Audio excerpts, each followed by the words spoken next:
some of the other paper review shows out there. So join us 11 p.m. every night on GB News. The People's Channel, Britain's news channel.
It's 8 a.m. in Israel and Gaza. As the Israeli bombing on the Palestinian enclave intensifies, there are warnings that Arab countries in the Middle East may retaliate. Good morning, it's 6 o'clock on Monday, the 23rd of October. This is Breakfast on GB News with Ellie Costello and Pip Thompson.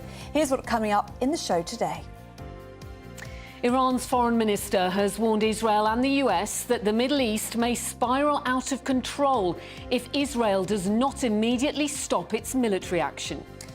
Palestinians inside Gaza brace themselves for a major ground invasion, but aid is reaching those affected by Israeli bombing and the blockade of Gaza. Mark White will have the latest from Israel. Overnight, Israel's defence forces struck Iran-backed Hezbollah targets in southern Lebanon as Israel's Prime Minister warned Hezbollah that opening up another front in this war would be the biggest mistake of their lives. As the number of households placed in temporary accommodation in England reaches its highest since records began, we have an exclusive report on a family who've lived in a travel lodge for 14 months. I'm feeling very bad for all my family.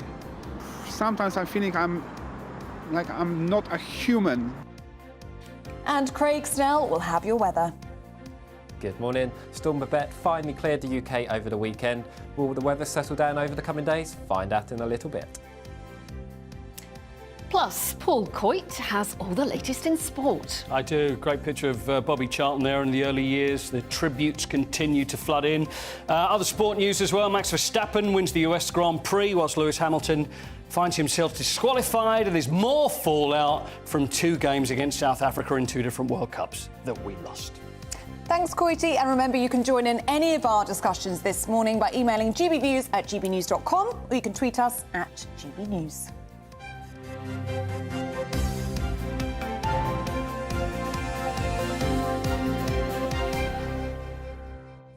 Good morning and thank you for your company. We begin with the latest from Israel as tensions there and across the Middle East reach a dangerous high. Iran's foreign minister has warned Israel and the US that the Middle East may go out of control if the war with Hamas continues. Iran blames the US for providing military support to Israel. Well, recently, the bombing of Gaza has intensified, and the latest pictures from hospitals there show a build-up of bodies, including children. Hamas says 266 Palestinians have been killed in the past 24 hours, including 117 children. Israel says it's killed dozens of terrorists overnight. Gaza's health ministry claims that since the 7th of October, Israeli strikes on Gaza have resulted in the death of 4,651 Palestinians, of which 40% were children. The United Nations says a second convoy of aid was allowed to enter Gaza to take aid to millions of people inside Gaza in need of food, water and medical aid after more than 2 weeks of bombing. Tensions are also high in the occupied West Bank, where, in a rare move, Israel has bombed what they described as a Hamas target. A ground invasion of Gaza appears imminent as troops and tanks circle the enclave. Fighting on the border, the Israeli Prime Minister has warned his troops that his people were in a battle for their lives and said the war against Hamas is do or die. Let's go straight to Tel Aviv now, where GB News' Home and Security Editor Mark White is there. Good morning, Mark. President Biden has tweeted overnight and he says that there is going to be continuing aid for Palestinians now.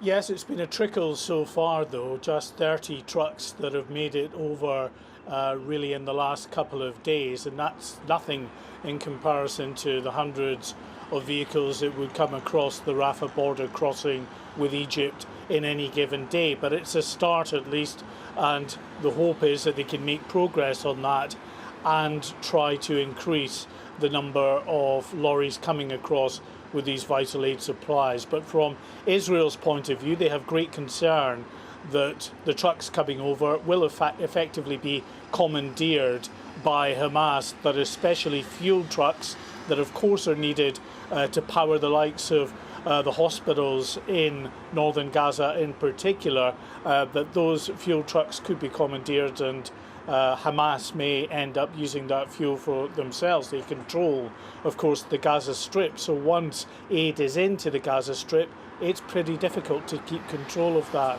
Now, in terms of what's been happening overnight, I have to say that we've gone now 11 hours without any rocket attacks into Israel, which is highly unusual. Yesterday I was standing here just about this time.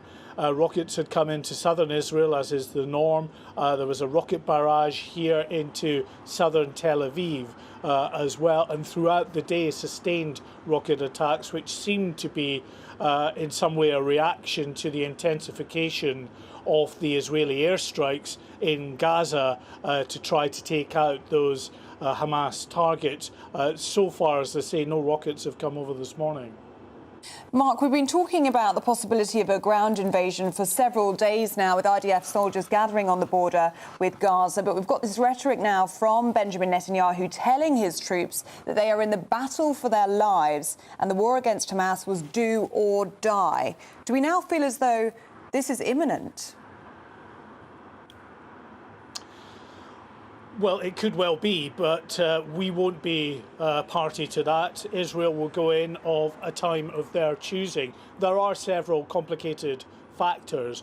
Of course, there are the hostages, more than 200, still being held in and around Gaza. So, yes, they've got to try to give time to negotiations to see if they can get those hostages freed. They've also, as best they can, got to try to determine where they are and whether any ground war would actually cause more harm than good to those hostages.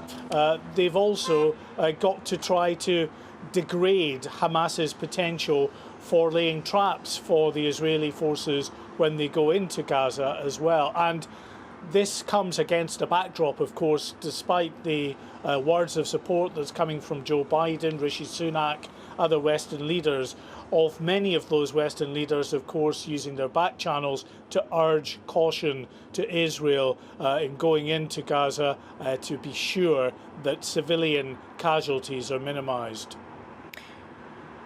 Benjamin Netanyahu must also be conscious of the fact that if and when this ground invasion begins, the war could open up on multiple fronts. I mean, we've had Iran warning Israel and the US that the Middle East may go out of control if military action continues. That's quite a warning, isn't it?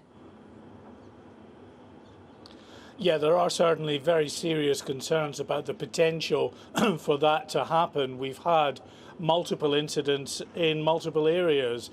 Just overnight, we have seen Israeli defense forces attacking Hezbollah sites in southern Lebanon, a cell of Hezbollah terrorists who they say were planning an imminent attack on a village on the Israel's northern border with Lebanon. Benjamin Netanyahu himself was up in northern Israel yesterday speaking to those troops and issuing a very stark warning to Hezbollah that if it tries to open up with any significant degree a third front in this war, then they would pay the price. There would be a very significant response from Israel, because remember, of course, there's also hostilities that are building up in the West Bank.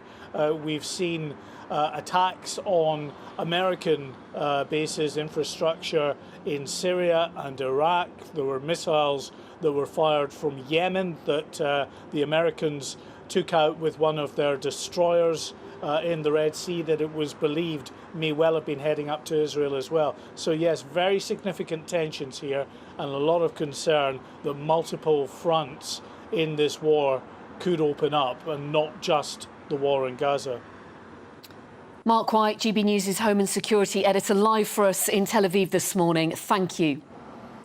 Well, here in the UK, there have been more large-scale gatherings over the war. A rally to draw attention to Israelis being held hostage by Hamas was held by members of the Jewish community in Trafalgar Square.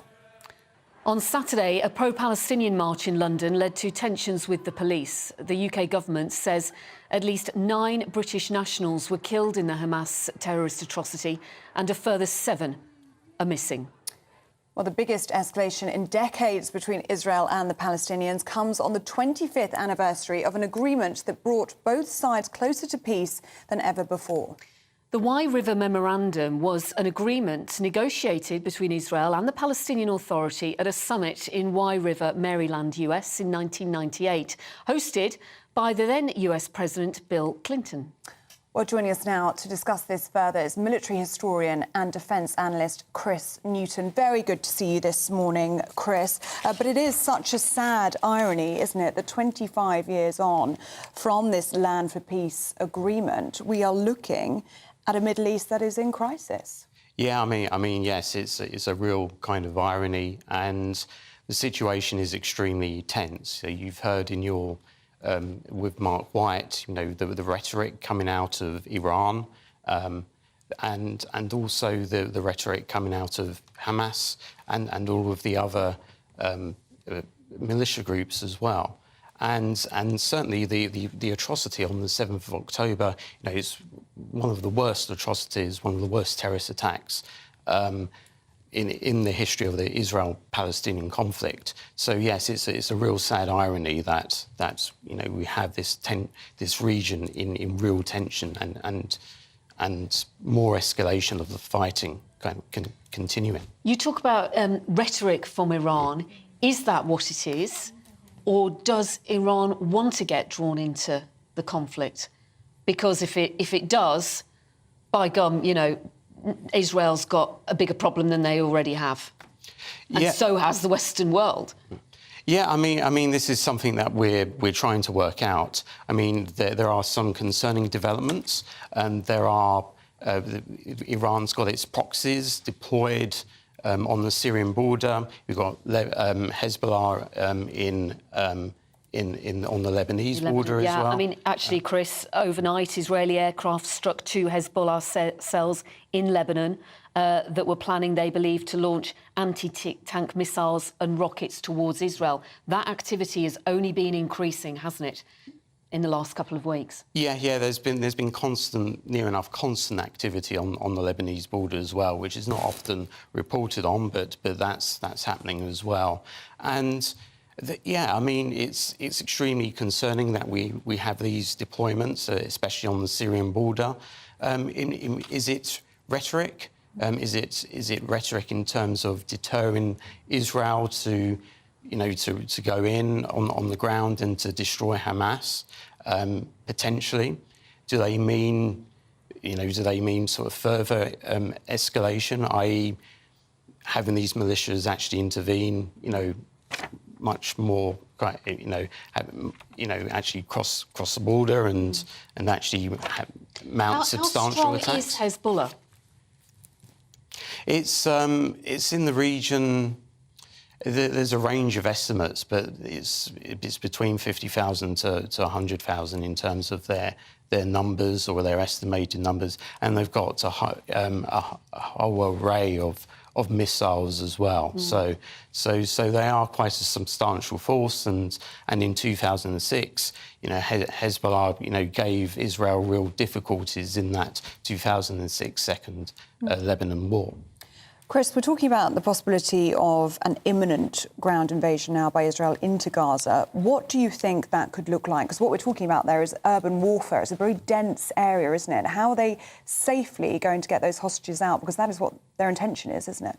It's going to be really difficult. At the moment, they're conducting what's known as shaping operations. So they're trying to, lay the groundwork for those ground operations through their airstrikes. But it's a really, urban warfare, as you say, is the most difficult form of military operation. You've got narrow alleys, you've got, snipers, rocket-propelled grenades. Tunnels that are 300 miles long, aren't they? Tunnel complexes. It's going to be extremely, difficult. You've got fire coming at you in different directions. But in terms of your question regarding civilian, keeping civilian casualties to a minimum, the key is intelligence, and that's another thing that they're doing at the moment as well. Is gathering intelligence, where the key installations are, what Hamas. What buildings Hamas are using. But it's going to be extremely difficult, especially when Hamas, remember, are using human shields. And they're deliberately fighting in these built-up, dense areas in order to cause as many civilian casualties, collateral damage as possible.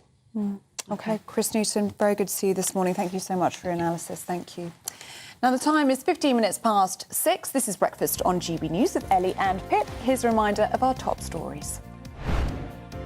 As the Israeli bombing of the Palestinian enclave intensifies, there are warnings that Arab countries in the Middle East may retaliate. Iran's foreign minister has warned Israel and the US that the Middle East may spiral out of control if Israel does not immediately stop its military action. Palestinians inside Gaza are bracing themselves for that expected ground invasion, but aid is reaching those affected by the Israeli bombing and the blockade of Gaza. The number of households placed in temporary accommodation in England has reached its highest level since records began. We've got an exclusive report of a family who've lived in a travel lodge for 14 months. I'm feeling very bad for all my family. Sometimes I'm feeling I'm not a human. And the Prime Minister says he's delivering a fairer and improved transport system and extending the £2 bus fare cap into 2024. We'll be joined by the Transport Secretary, Mark Harper, later this hour.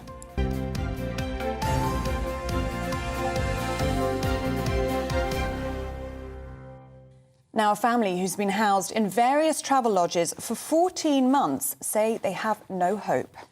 The Rembikowski family was made homeless after their home burnt down. Now, they've been relocated several times between different hotels. But the families say they've been given no indication of when they might finally be able to find a home. Well, our London reporter Lisa Hartle reports. Piotr, his two sons and wife have been housed in various travel lodges for 14 months after their property burnt down. But after being told they would have to move to yet another hotel in another borough, he said he'd camp outside Enfield Council until someone met with him. I'm feeling bad for my family. I'm feeling very bad for all my family. Sometimes I'm feeling I'm not a human. I'm like homeless person. I'm like lower category person, and my family also.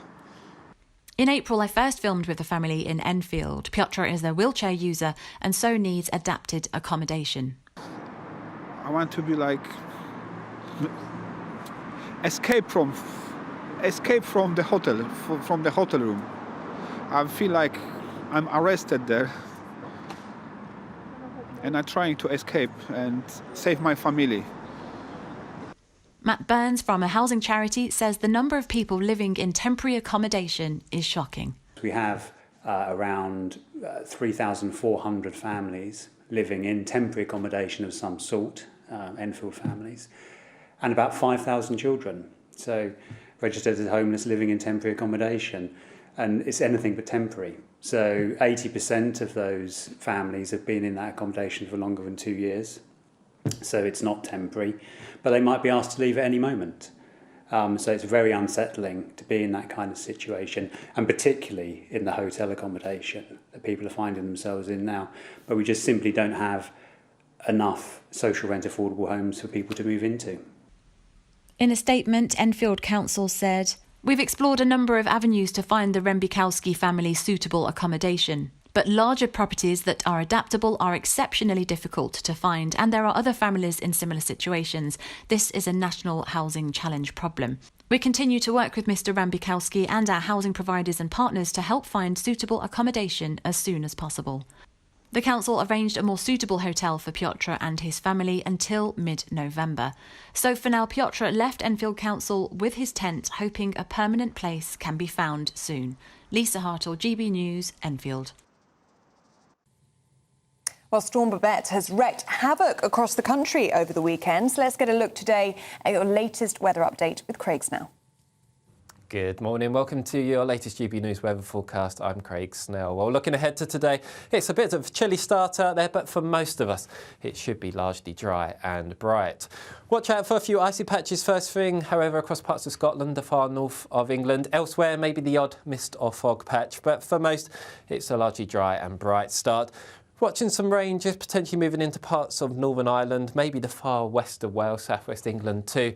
But come the afternoon, best of the sunshine really will be up across parts of Scotland. And for most of us, temperatures around where they should be for the time of year.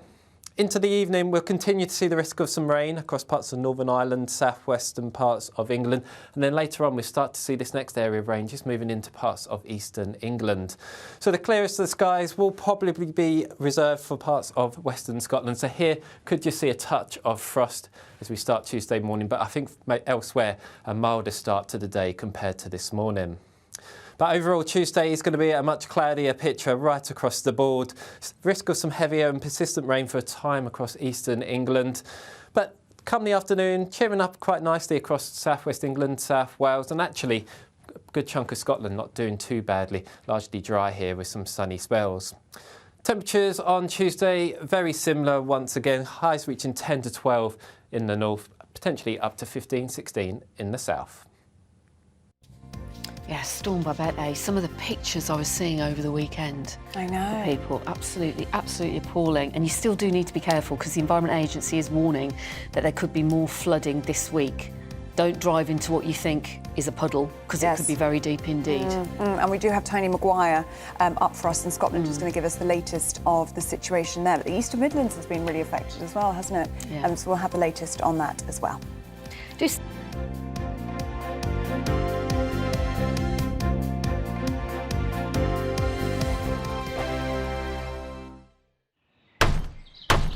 Who is it? We're here for the show.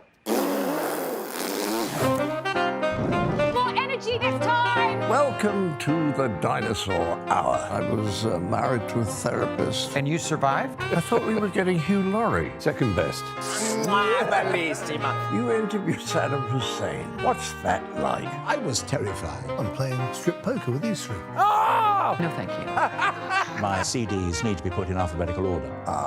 Are you going to be problematic again? The Dinosaur Hour. Sunday, the 29th of October at 9 on GB News. What you get for breakfast is something that, if we do our jobs right, you will wake up to news that you didn't know the night before. It's a conversation. It's not just me and Eamonn. We want to get to know you, and we want you to get to know us. From 6, it's Breakfast with Eamonn and Isabel. Monday to Thursdays on GB News, Britain's news channel. People in Britain, they love free speech, but they also love fair play. I don't care if I'm speaking somebody from a trade union, from the Labour Party, somebody from the SNP. And I think the viewers like to see that actually we can challenge one another, but in a positive way. We think we ask the questions that people want to ask, and often we ask the questions that we wanted to ask in Parliament but never got the chance to ask. So join us every Saturday, 10 a.m. till noon on GB News, Britain's news channel. Nightmare commute. Kick it up a gear with me, Patrick Christie's, at Drive Time, 3 till 6 p.m, Monday to Friday on GB News Radio. You can listen online and on DAB+, on the smart speaker app and on the GB News app. And if you've got an Alexa, all you have to say is, Alexa, play GB News. We're also on TuneIn and the Radio Player apps. From the school run to rush hour, get revved up with me, Patrick Christie's, on GB News and GB News Radio.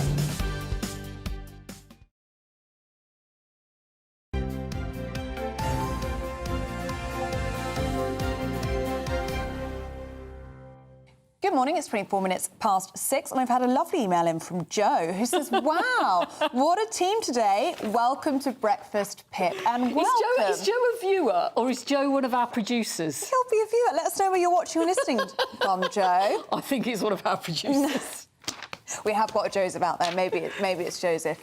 But thank you very much. Do keep those emails coming in, gbviews@gbnews.com. OK, let's have a look at some of the stories coming into us here in the newsroom. And as we were saying, the Environment Agency has issued a warning today for more potential flooding into this week. It comes as Storm Babette left hundreds of properties water damaged. The Met Office also issued overnight warnings for ice in the north of England. Yes, we're talking about that already. It's not even November. And large parts of Scotland until later today. An ambulance waited outside a hospital in Swansea for 28 hours in what is being described as an extraordinary incident because of long delays. The Welsh Ambulance Service says up to 16 medical vehicles were queuing outside Morriston Hospital at one time. Local residents are advised to only call 999 if their emergency is life or limb threatening. 3 men were arrested and then released following the funeral of a member of the Irish Republican Socialist Party and Irish National Liberation Army. Terry Robson was buried in Londonderry on Saturday. 2 vehicles were also seized, along with other items, including a wooden baton, clothing and mobile phones. And up to 100 cars will be removed from the top of the car park destroyed in a major blaze at Luton Airport.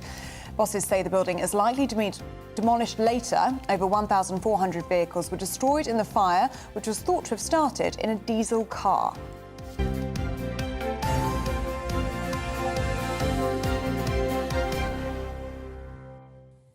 Well, it's time now to go through all of the latest sports news. It says Eamonn on here. I know. Have I been kicked off already? No, I thought Eamonn was almost like Ellie. We're only so 20 that's why I read minutes it.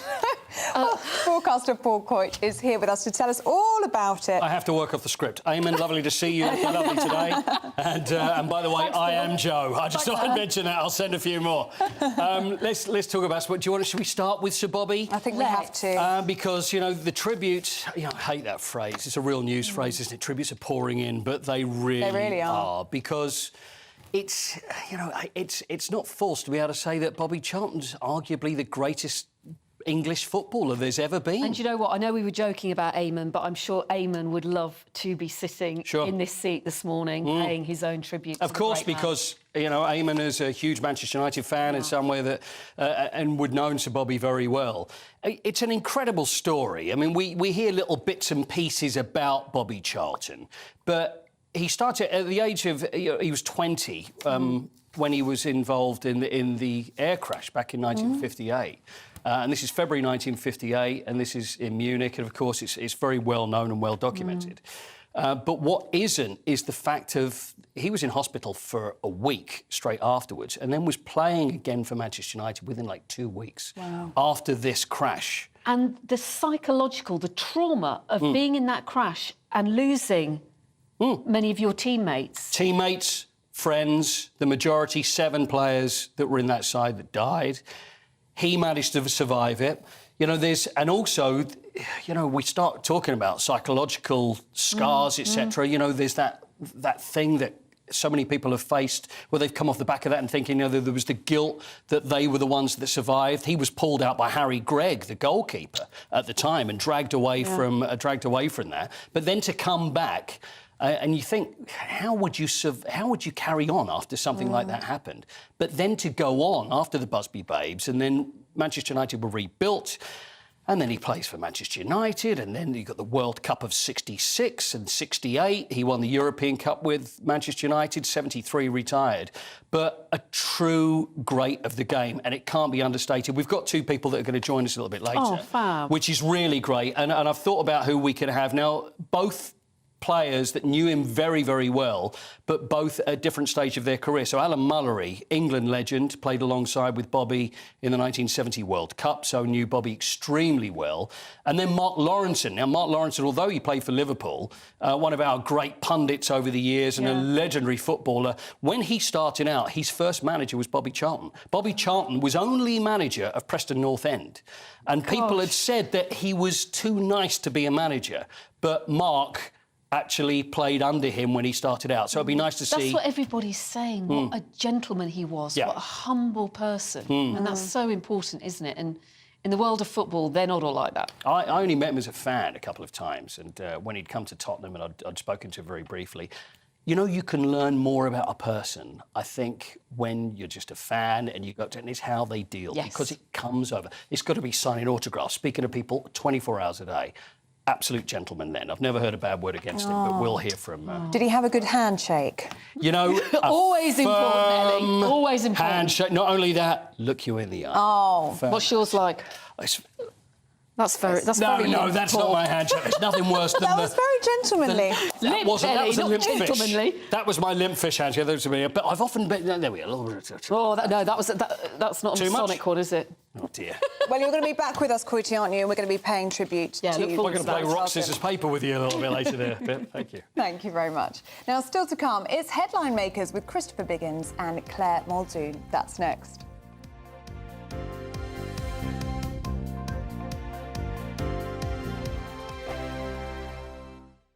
In a world of dull and predictable radio and TV shows. Oh, hi. On Mark Dolan tonight, we've got big guests. We drill into the big stories of the day. The show adds up to a brilliant listening and viewing experience. Mark Dolan Tonight is the most entertaining current affairs show ever, and that's a fact. Join me, Mark Dolan, Fridays and Saturdays from 9, Sundays from 10. Only on GB News, the People's Channel, Britain's news channel. There's only 3 people you can trust in life. Your doctor, your lawyer, and your nana. I'm not sure. So join me, Nana Aquare, at 3 p.m. every Saturday and Sunday, where we discuss the biggest topics of the weekend. Be ready for battle. Could you be quiet? What is this? It's my new teeth. It's your new teeth. I don't bite. Well, not without a good reason. Always honest, always fun. Every weekend at 3 p.m. on GB News, the People's Channel, Britain's news channel. So Jubes & Co, we tackle the issues of the day with real, robust debate, both sides of the fence, battling it out with me in the middle with my forthright opinions and views. And often really interesting things happen because you start with a position and then by the end of the debate you find actually, well, I might not have thought about that one. What we need in this country is 2 new political parties. You should maybe think about doing a 2024 calendar. I'm Michelle Dewberry and I'm keeping you company right through until 7 o'clock this evening. GB News, the People's Channel, Britain's watching. Join us every night on GB News at 11 p.m. for Headliners, which is 3 top comedians going through the next day's news stories, which is exactly what you need, because when the establishment has gone crazy, you need some craziness to make sense of it. Headliners. You don't have to bother reading the newspaper. We've got it covered for you. Every night at 11 p.m. and repeated every morning at 5 a.m. We won't send you to sleep like some of the other paper review shows out there. So join us 11 p.m. every night on GB News. The People's Channel, Britain's news channel.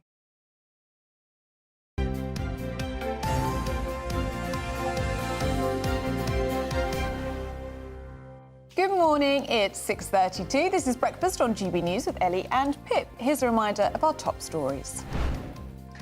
As the Israeli bombing of the Palestinian enclave intensifies, there are warnings that Arab countries in the Middle East may retaliate. Iran's foreign minister has warned Israel and the US that the Middle East may spiral out of control if Israel does not immediately stop its military action. Palestinians inside Gaza brace themselves for a major ground invasion, but aid is reaching those affected by the Israeli bombing and the blockade of Gaza. The number of households placed in temporary accommodation in England has reached its highest level since records began. And the Prime Minister says he's delivering a fairer and improved transport system and extending the £2 bus fare cap into 2024. We'll be joined by Transport Secretary Mark Harper very shortly.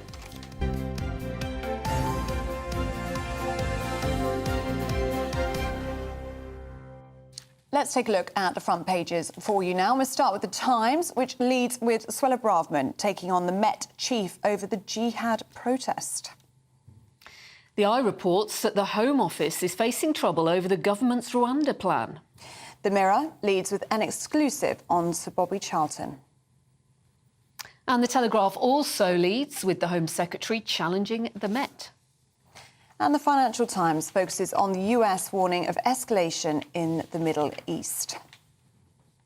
Well, joining us now to go through some of the day's headlines is TV personality and author Christopher Biggins and the broadcaster Claire Muldoon. Very good to see you both this morning. Thank you very much for your company.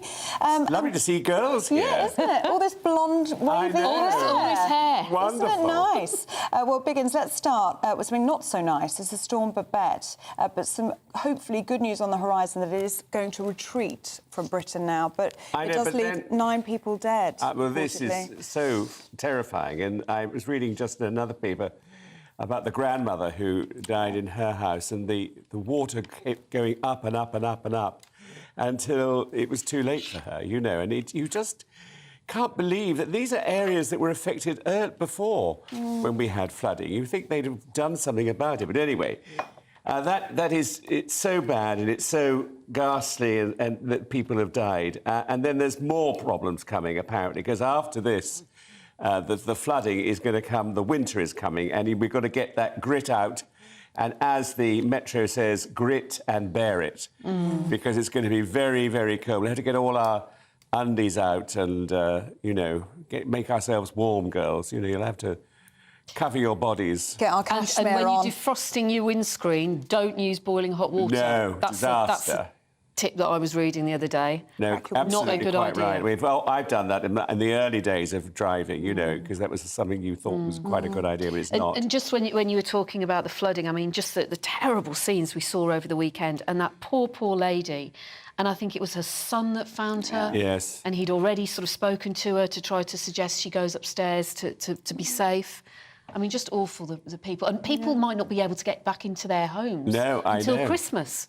Well, there will be questions, won't there, about the evacuation process. I mean, that lady should have been evacuated, shouldn't she? Well, you know, floods of this massiveness aren't new. I mean, Tintagel in Cornwall was flooded years and years ago. Yeah. Yorkshire flooded years and years ago as well. We need to stop building on floodplains, dredge rivers and dredge, you know, anything we possibly can to be on top of it almost. Can I just show you while we're talking about this, just one lovely little video that did appear at the weekend, because so much of it was not lovely. But there's this viral video of a sheepdog. Patsy, can you see her there? Yes. Yeah. There's some stranded ewes on the far side of your screen. Right. And this sheepdog swims in and rescues them and nudges them onto dry land in Wales. Yeah. Absolutely brilliant. Absolutely incredible. And it meant that its owners, or the farmer, didn't have to wade into the water himself to rescue them. It was instinctive for the dog. I mean, the dog's, I think it was a collie mix, and it was, you know, very successfully done. He did his job. That's what he was bred to do. But back to the distortion of what's happened in of these terrible floods and the impact it's had on people. I mean, you did a report on homelessness as well and people living in temporary accommodation. It's awful. There is no place now for these people to go because their homes will be ruined. You know what damp's like? I mean, it's going to take forever to get rid of the damp and forever to get rid of, you know, to get back to your home. You said earlier about why didn't they get evacuated? Well, of course, a lot of people don't want to be evacuated. There's that, isn't there? Yes. So there is that problem. I mean, you can't force people to leave their homes. And I think the lady that we were speaking about was bedbound, wasn't yes, she? she so was. She wasn't able to leave her house. No, and I didn't know. Obviously, someone didn't get to her in time. You know, or her son, unfortunately, it was just awful. Yeah. But he eventually did find her, and it was too late. You can't even imagine, can No, you? you can't. Just awful. You really can't. And it's people's livelihoods as well. I mean, I've been seeing videos of hair salons and businesses that are, you know, 5 feet of water in them. I mean, it's going to take weeks, potentially even months, for people to get back on their feet. Exactly. And more flooding possibly this week. So yeah, I long to live on water, but a thing like this, you think twice about. What, you mean on a houseboat? No, on a house, you know, on a river or on the sea. Oh, I see. I thought you meant actually on the water. No, sorry, no. Well, I wouldn't mind. I wouldn't mind that actually, because I just love it. But I mean, then when you hear these stories, why don't you just buy a waterbed then? That'll sort you out. That's a good idea. Yeah. I could throw myself out every morning on it. Yeah. It'd be lovely. Flushed away. Flushed away. Biggins flushed away. Read the headlines now. Claire, let's take a look at the Sun, shall we? This is the front page of the Sun this morning. So the Sun has ran with this. I don't know if this is an early copy. Outrage on Central Line as the train driver, the TfL train driver, apparently shouted "free, free, free" down the tannoy, and it should be for "we're held at a red signal" or, you know, "mind the gap." And here he is inciting free Palestine was the answer. Palestine. Could you imagine being someone of Jewish extraction sitting on that tube? We've got a clip of this, Claire, so and let's just have a little listen to Listen to the clip then. Palestine! Palestine! Palestine! Palestine! Palestine! Palestine! Palestine! Palestine! Hope you will have a blessed day today. Look after yourselves. It is intimidating, and I would imagine there were not many Jewish people travelling on the tube. Oh, they weren't, because that line was heading to Marble Arch for the protests. But it's such bad manners to even do anything like that. I mean, I said the tannoy is used for public information, public health information, and information for other drivers on the line. But it's not, certainly not, to draw attention to anything that's happening outside that tube. And TfL have now come back. No, it's not. And it's very high. I think it's really bad manners. And the TfL they haven't identified the driver yet, which I find really, I think. Without doubt. And I don't think the press need to know who it is, because then they'll just be completely lambasted. But TfL need to take that chap to task. They do. And seriously reprimand him, because that is not the job of a tube driver. No. I mean, to use the tannoy for political messaging. I mean, when you're being paid to be at work. I know, exactly. I mean, I think the whole thing now is becoming so worrying in this country. You know, there are schools, Jewish schools, which are going back to school because they're terrified of what might happen to them. And children being urged not to wear their blazers because they could easily be identified. But the problem is that there are a lot of people who do not agree with... There's a lot of Jews who do not agree with the Israeli government over this. There are a lot of Palestinians who are not supporters of Hamas. Yes. You know, we have to make that very clear. Absolutely. Well, Hamas, too, are hiding underneath Palestine. You know, that's what embedding themselves amongst civilians. Exactly. That's what Hamas are doing. And so many innocent people are dying. Yeah. OK, let's... we've mentioned him earlier, and we're going to be mentioning him throughout the show.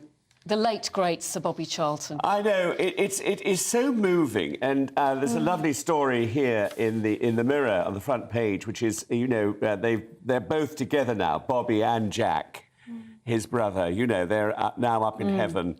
And I'm not a football fan at all. Funnily enough, I did go and see Dear England this week. Is that good? Oh, it is phenomenal. Absolutely phenomenal. Phenomenal. And Joseph Fiennes plays Gareth Southgate. And they touch on Bobby, of course, not knowing that he was going to die, but because, of course, he was so important to football. And he was a star. I mean, you see him play, and you can't... Because they show excerpts of the World Cups right from the beginning all through today. And what was so interesting, Gareth tried to do, or is still trying to do, mentally get to the players to help, because one of the things that they really find difficult, or found difficult, were doing penalties. Now, when you think about it, doing a penalty, or rather kicking a penalty kick, whatever you call it, is the number of millions of people watching that moment. Pressure. The pressure on that individual. And the adrenaline. Is huge. Yeah. And it's fine if they make that goal, but if they don't, they're distraught. And he was brilliant, Gareth, in fact, in bringing forward an American, in this particular case, an American woman to help them psychologically get over all this. And it's been a marvellous thing. And they've now improved the penalty kickoffs, and it's got much better. Sir Bobby Charlton's passing on Saturday, I was very disappointed to see that there was a small element, but an element nonetheless, of Manchester City fans chanting unpleasantries on Saturday at a game. Really? I mean, what is that about? Why would you do that? You know, well, we can see why did the TfL driver do that down the tannoy? Why did Hibs supporters at Ibrox the other day write 66 on seats, which is a trigger number because 66 people died in the Ibrox disaster? People are inherently evil. They're awful. We've all got free will, and some people exercise their free will by doing horrible, horrible things. I think it's a very good word you've just used there, evil. Yeah, and we don't mention evil enough. And no, we don't. Because everything, we can do what we want, we can be who we want to be, and you're not told within perfect confines of what's right and what's wrong. Well, it's basic humanity, isn't it? Isn't it? Well, you say that, and the four of us are all in agreement, but look at the headlines. Yeah, absolutely. But you would think, wouldn't you, someone like Sir Bobby Charlton would transcend team rivalry, would you not think? He is England's greatest footballer, arguably, and it should just be a time of tributes. Of course it should be. You'll always get the... So it's a shame. Interesting enough, though, in this play, and I'd forgotten this incident, when one of the players, I can't remember his name, was shouted at from the crowd in the football arena, gorilla. Oh. And I'd forgotten that, and how hideous it was, and how it affected him. Absolutely, yeah. So badly. I mean, these are the people... It's utterly appalling. Yes, this is why how people, they react in all sorts of extraordinary occasions. Yeah. Unbelievable, isn't it? Pack mentality as well. Yeah. Claire, let's take a look at The Eye, shall we? The front page of The Eye this morning. Yeah. Home Office in turmoil over absurd Rwanda plan. I feel like we hear this story so regularly, don't we? And I'm really cross at the civil servants. The civil servants are there to be apolitical. They're there to serve the government of the day that's been elected by us democratically to run the country. Now, you can say what you want. I'm politically homeless at the moment. I'm not pro, I'm not against the Conservatives nor the Labour, certainly not an SNP voter. But this Rwanda scheme will never get off the ground, Home officials say. Why are they leaking that to the press? Why do we have this discourse? Although, to be fair, there are a lot of people that think that, and it's still going through the Supreme Court. So there is, and we won't get that ruling until December, right? And you can see, I mean, we know we've got too many migrants coming in. We can't process them. The government have tried to build centres to get them processed.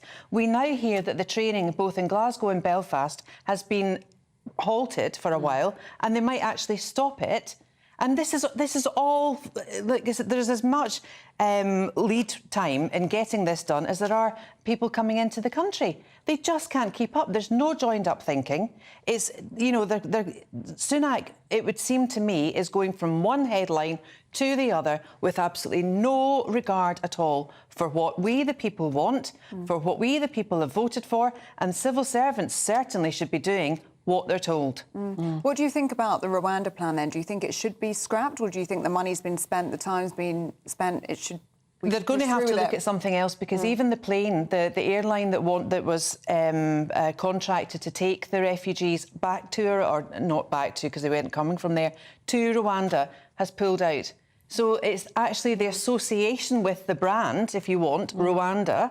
People don't want to touch it. They don't want to be associated with it. But ultimately, Claire, as well, it is such a small fraction of people that would go there compared to the enormity of the migration problem. Yeah, and I touched on something else as well. They said because the EU, Britain came out of the EU, it meant that we didn't know the past history of other refugees seeking asylum in this country. In that, we wouldn't have known if they'd tried to seek it elsewhere in Europe.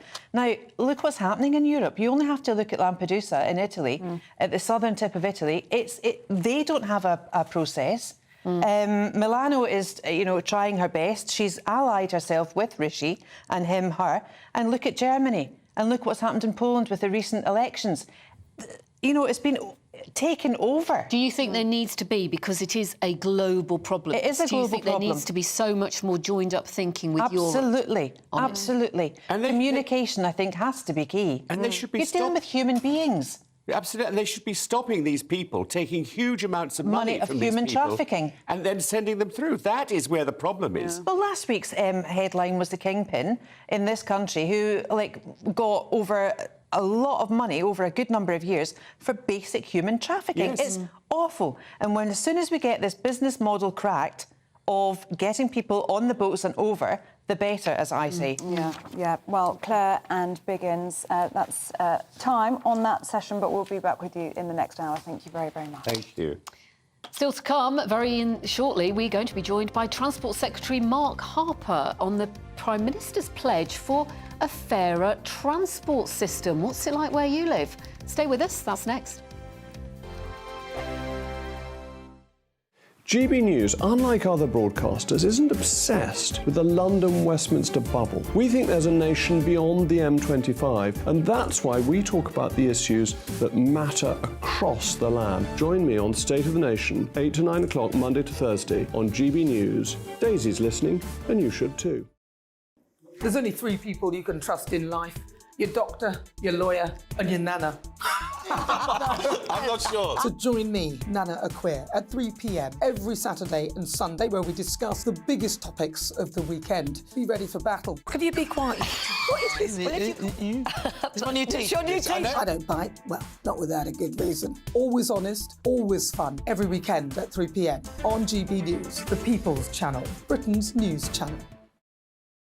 Tired of the usual focus-tested, pre-prepared Westminster runaround? Well, so am I. So you want higher taxes? Is your department to blame for this? Are you rethinking this policy? Every Sunday at 9:30, I'll be sitting down with those in power to get the truth about the issues affecting you. Let's be honest, we've known about the cost pressures of this project for years, not months. That's the Camilla Tominey Show, a politics show with personality. On GB News, the People's Channel, Britain's news channel.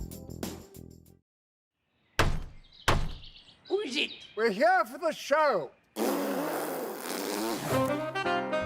More energy this time! Welcome to the Dinosaur Hour. I was married to a therapist. And you survived? I thought we were getting Hugh Laurie. Second best. You interviewed Saddam Hussein. What's that like? I was terrified. I'm playing strip poker with these 3. Oh! No, thank you. My CDs need to be put in alphabetical order. Are you going to be problematic again? The Dinosaur Hour. Sundays at 9 on GB News.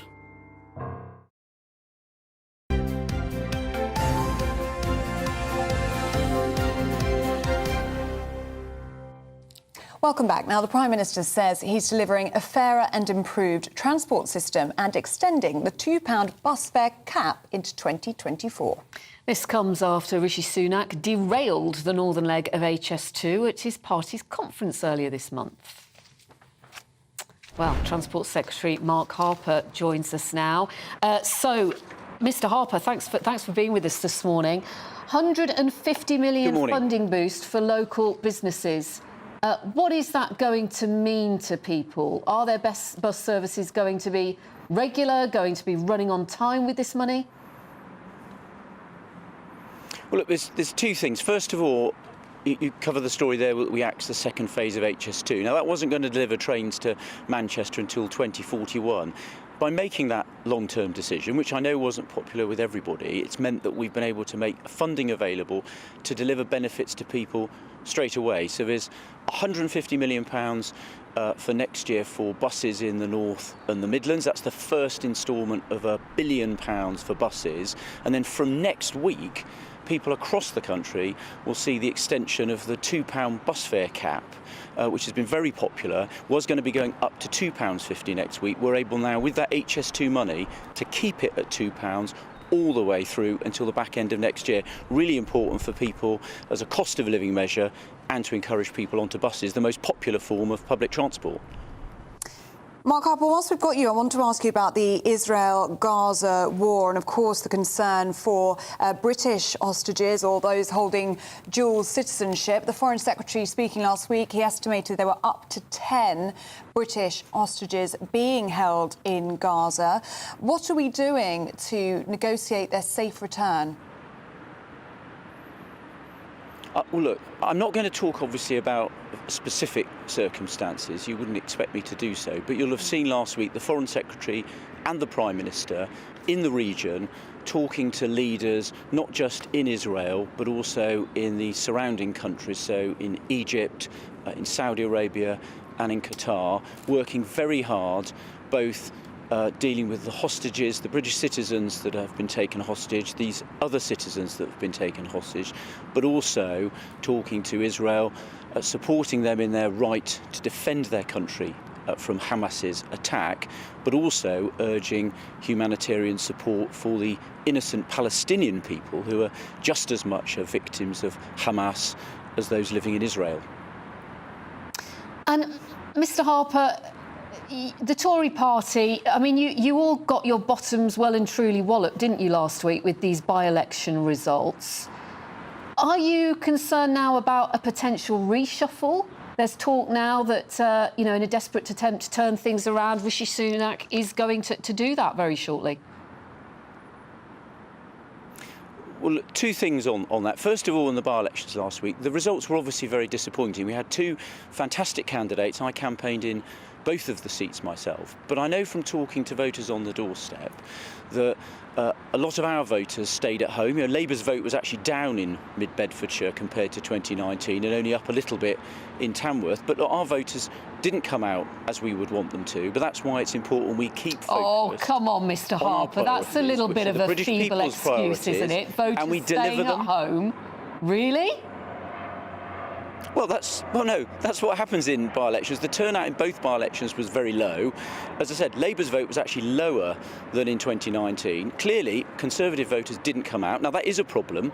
That's why we need to keep focused on the important things that matter to people, driving down inflation, growing the economy, stopping the boats, keeping debt under control, all of the things that matter to people, as well as the international leadership that the Prime Minister is providing. We've got to keep focused on those day in and day out. And that's you do, but the problem is that the Prime Minister and you and the rest of your team, you haven't got long to do this. We could be 12 months away from a general election. You haven't got long to turn things around, have you? Look, we're very focused on the things that we need to do that are the British people's priorities. Look, one of the reasons I'm talking to you today about our announcement about buses is that actually matters to people. In an area like mine, if you use public transport, it'll be buses that you use. What we've announced today is really important for cost of living. Bus fares in England are down 7%. It's the only part of the country where they are. They're up in Wales, they're up in London, they're up in Scotland. That actually matters to people. We need to keep focused on the everyday issues that concern people, and if we deliver on the promises that we've set out, then we'll make that argument to the country whenever the election comes, and I'm confident we'll be successful. Yesterday marked 1 year since Rishi Sunak got the keys to number 10. Do you have full confidence in him that he'll be Prime Minister when the general election comes around? Because there are reports in the papers this morning that a number of letters have gone into Graham Brady of the 1922 committee. Yeah, I have total confidence in the Prime Minister. I campaigned very hard to get him to be Prime Minister in the first place. I think he's repaid the confidence we've had him in the year that he's been Prime Minister. He is totally focused on the priorities that he set out, which are the right priorities for the British people. And I know the Conservative Parliamentary Party is fully behind him as we set that agenda out, as we deliver on those promises in the months to come. Still lagging 18 to 20 points behind Labour, though. Look, I don't hide from the fact that things are challenging at the moment. It's tough for people at the moment. That's why we've set out the promises we have. Look, people are there's a tough economic challenge, which is why we've got our top priorities of halving inflation and growing the economy. Those things really matter to people. We're starting to see success there. Inflation is on track to be halved. That's how you deliver more money in people's pockets. You're growing the economy. That's why we're seeing unemployment remaining low. Those are the everyday issues which matter to people. That's what we're focused on. And people will judge us when the election comes on delivery. And that's what ministers are focused on across the government, is delivering on those objectives. And that's the lead that the Prime Minister is showing us, taking tough decisions for a better future. That's what the government is focused on from the top all the way through the parliamentary party.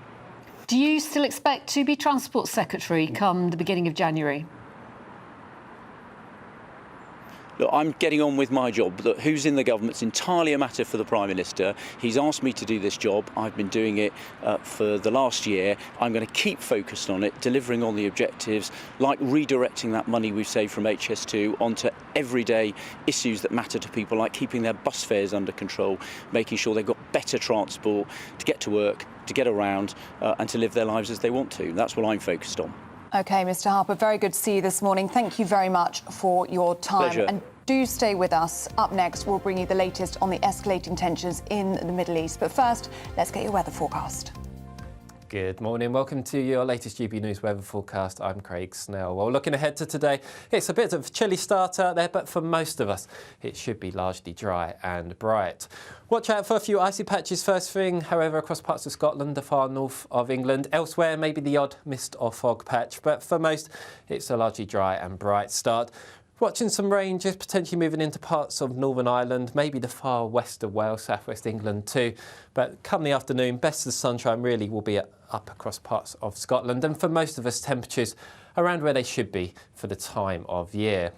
Into the evening, we'll continue to see the risk of some rain across parts of Northern Ireland, southwestern parts of England. And then later on, we'll start to see this next area of rain just moving into parts of eastern England. So the clearest of the skies will probably be reserved for parts of western Scotland. So here could just see a touch of frost as we start Tuesday morning. But I think elsewhere, a milder start to the day compared to this morning. But overall, Tuesday is going to be a much cloudier picture right across the board. Risk of some heavier and persistent rain for a time across eastern England. But come the afternoon, cheering up quite nicely across southwest England, South Wales, and actually a good chunk of Scotland not doing too badly. Largely dry here with some sunny spells. Temperatures on Tuesday, very similar once again. Highs reaching 10 to 12 in the north, potentially up to 15, 16 in the south.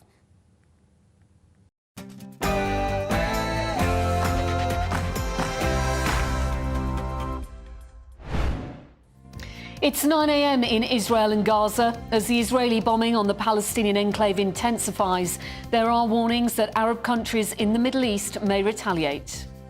Good morning, it's 7 o'clock on Monday the 23rd of October. This is Breakfast on GB News with me, Ellie Costello and Pip Thompson. Here's what's coming up on the show today. Iran's foreign minister has warned Israel and the US that the Middle East may spiral out of control if Israel does not immediately stop its military action. Earlier, we spoke to Transport Secretary Mark Harper. You'll have seen last week the Foreign Secretary and the Prime Minister in the region talking to leaders, working very hard, both dealing with the hostages, the British citizens that have been taken hostage, but also talking to Israel, supporting them in their right to defend their country. Palestinians inside Gaza brace themselves for a major ground invasion, but aid is reaching those affected by Israeli bombing and the blockade of Gaza. Mark White will have the latest from Israel. Well, overnight, Hezbollah targets in southern Lebanon were struck by the Israeli military. The Israeli Prime Minister has warned the Iran-backed Hezbollah group that any attempt to open up a third front in this war would be a huge mistake. Latest figures show that shoplifting offences recorded by police in England and Wales have risen by 25% in the past year. The government is considering fitting those offenders with GPS tags.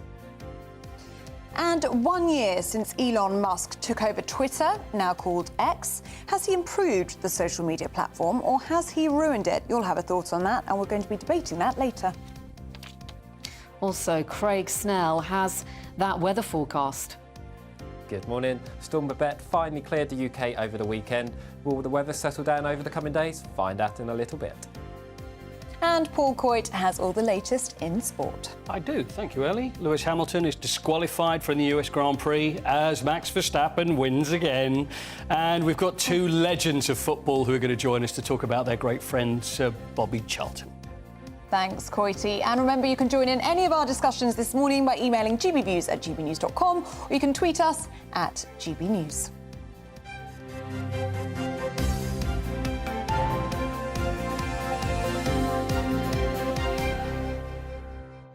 Lots of you getting in touch this morning. Thank you so much for your company. So Joe was in touch earlier saying it was lovely to welcome Pip to the breakfast team. Andy's been in touch saying, I've just switched on and it is lovely, but says, I'm not Joe. Yeah. As I said earlier, they're both our producers. I don't think we have an Andy out there, though. Joe, are you sure? Yeah, I don't think we've got an Andy. I think we're safe. OK, well, thank you. Thank you. And Wesley says, watching via YouTube from Georgia in the USA, I think Ellie and Pip are doing an awesome job today. Thank you very much, Wesley. I'll pay you later. I'll do a direct transfer for you. Thanks for that. And we've also been doing a report about the number of people staying in Travelodge hotels because there isn't any housing available for them. Dean's been in touch saying the waiting list here in Manchester is through the roof too. Feeling really sorry for the family in that report. How long have they been in that hotel? About 14 months. It's a long time, isn't it, to be in a hotel and just not be able to, I don't know, cook your own food properly or... Yeah. Kitchen, isn't it? That's what I'd struggle with without that. So that report will be playing throughout the morning from Lisa Hartle on that family. So do keep your views coming in on any of the stories that we're talking about today at gbviews@gbnews.com. But we are beginning with the latest from Israel because tensions there and across the Middle East are reaching a dangerous high. Yes, Iran's foreign minister has warned Israel and the US that the Middle East may go out of control if the war with Hamas continues. Iran blames the US for providing military support to Israel.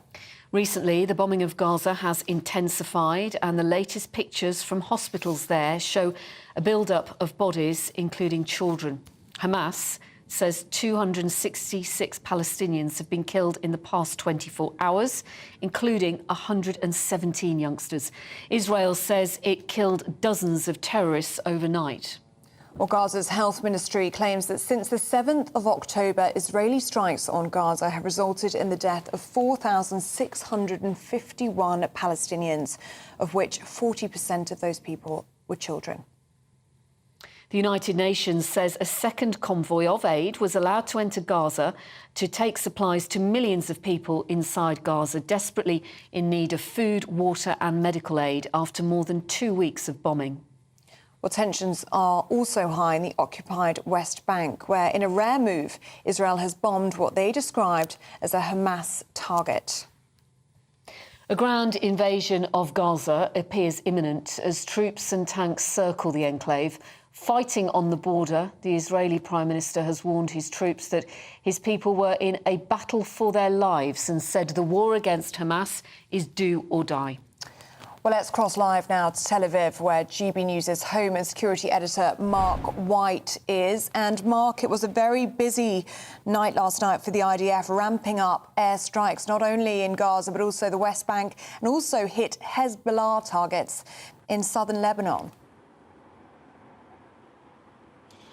Yes, it is a conflict on multiple fronts, but not to a significant degree in terms of what is happening on Israel's northern border with Lebanon. And that's why you had Benjamin Netanyahu, the Israeli Prime Minister, visiting troops up there yesterday and putting a very clear warning to Hezbollah in southern Lebanon that if they were to enter this conflict in any meaningful way, then that would be a huge mistake, that there would be very significant retaliatory action from Israel, as it was. There were strikes, as you mentioned, on a number of Hezbollah targets that Israel say were in the midst of planning missile strikes on communities in Israel's northern border. In the West Bank, yes, again, continued action. You mentioned that mosque that was struck in Jenin overnight on Sunday.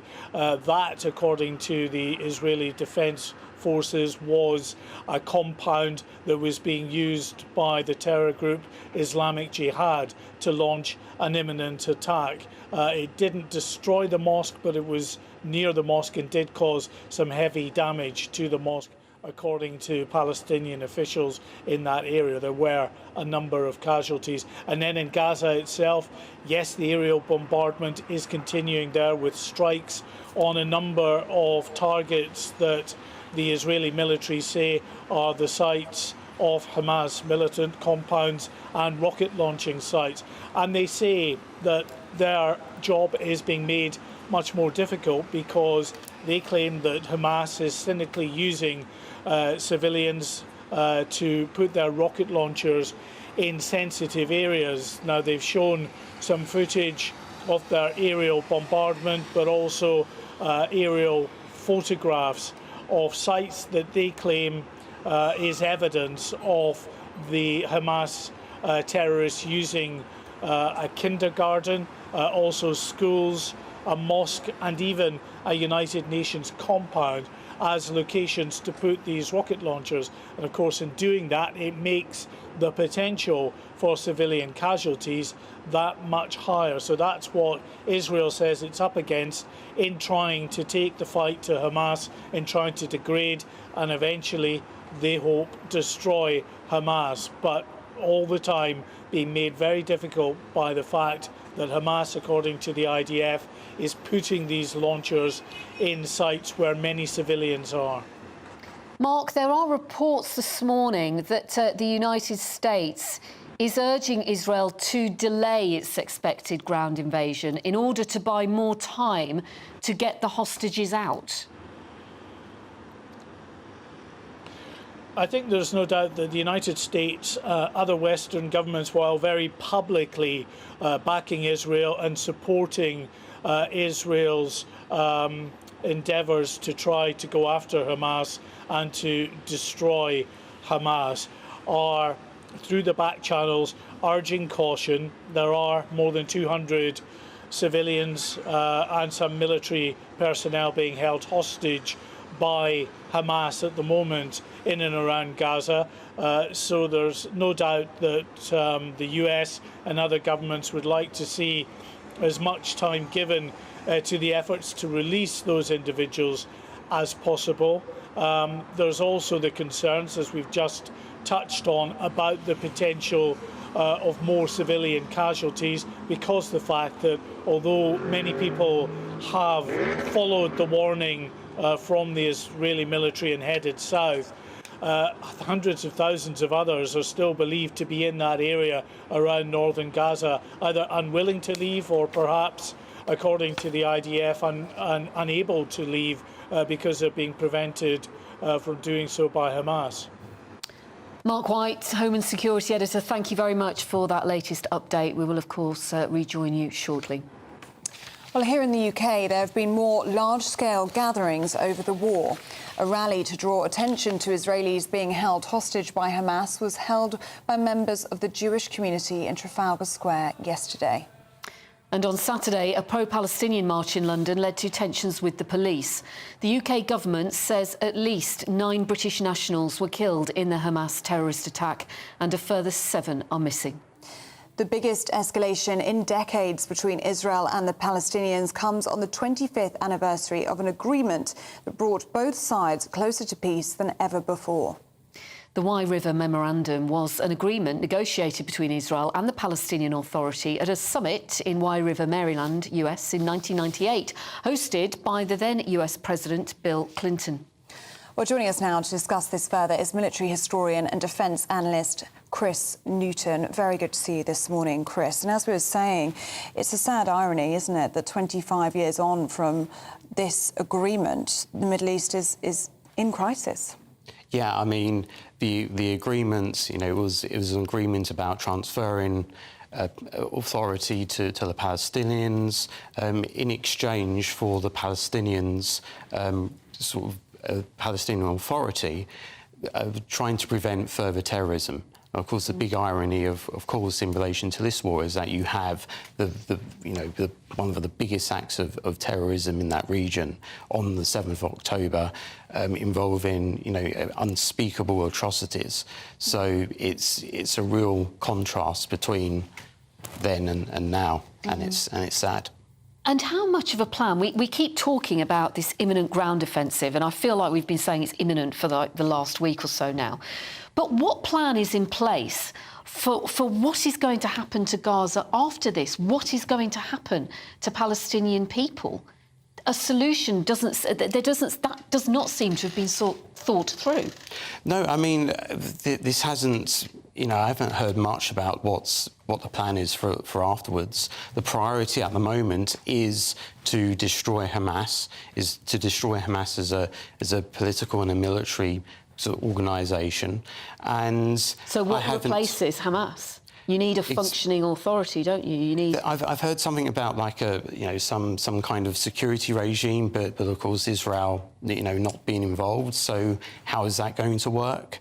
So I'm not sure what's going to come after Hamas, after the after the destruction of Hamas, if that's ever achieved. But of course, you cast your mind back to Iraq, and exactly the same kind of thing happened there, where the priority was on regime change, and once we invaded Iraq and changed the regime, what came after that? So that wasn't really thought through. You said there, sorry, Ellie, you said there about the destruction of Hamas if it's ever achieved. Does that mean you're a little bit suspicious as to whether you can destroy Hamas?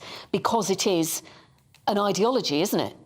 I think what you can do is, I mean, the parallel you could draw on is Islamic State. So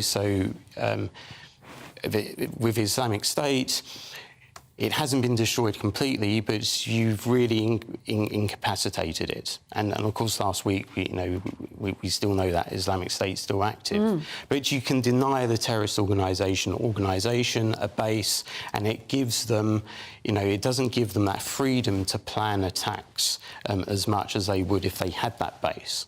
So I think you can potentially do the same with Hamas. The problem with certain Palestinians not believing that Israel should be there will still be there, but I think it's you could potentially do an Islamic State. However, the key question is, will Iran let that happen? Will the war escalate to the point where Iran says, right, we're not going to allow this.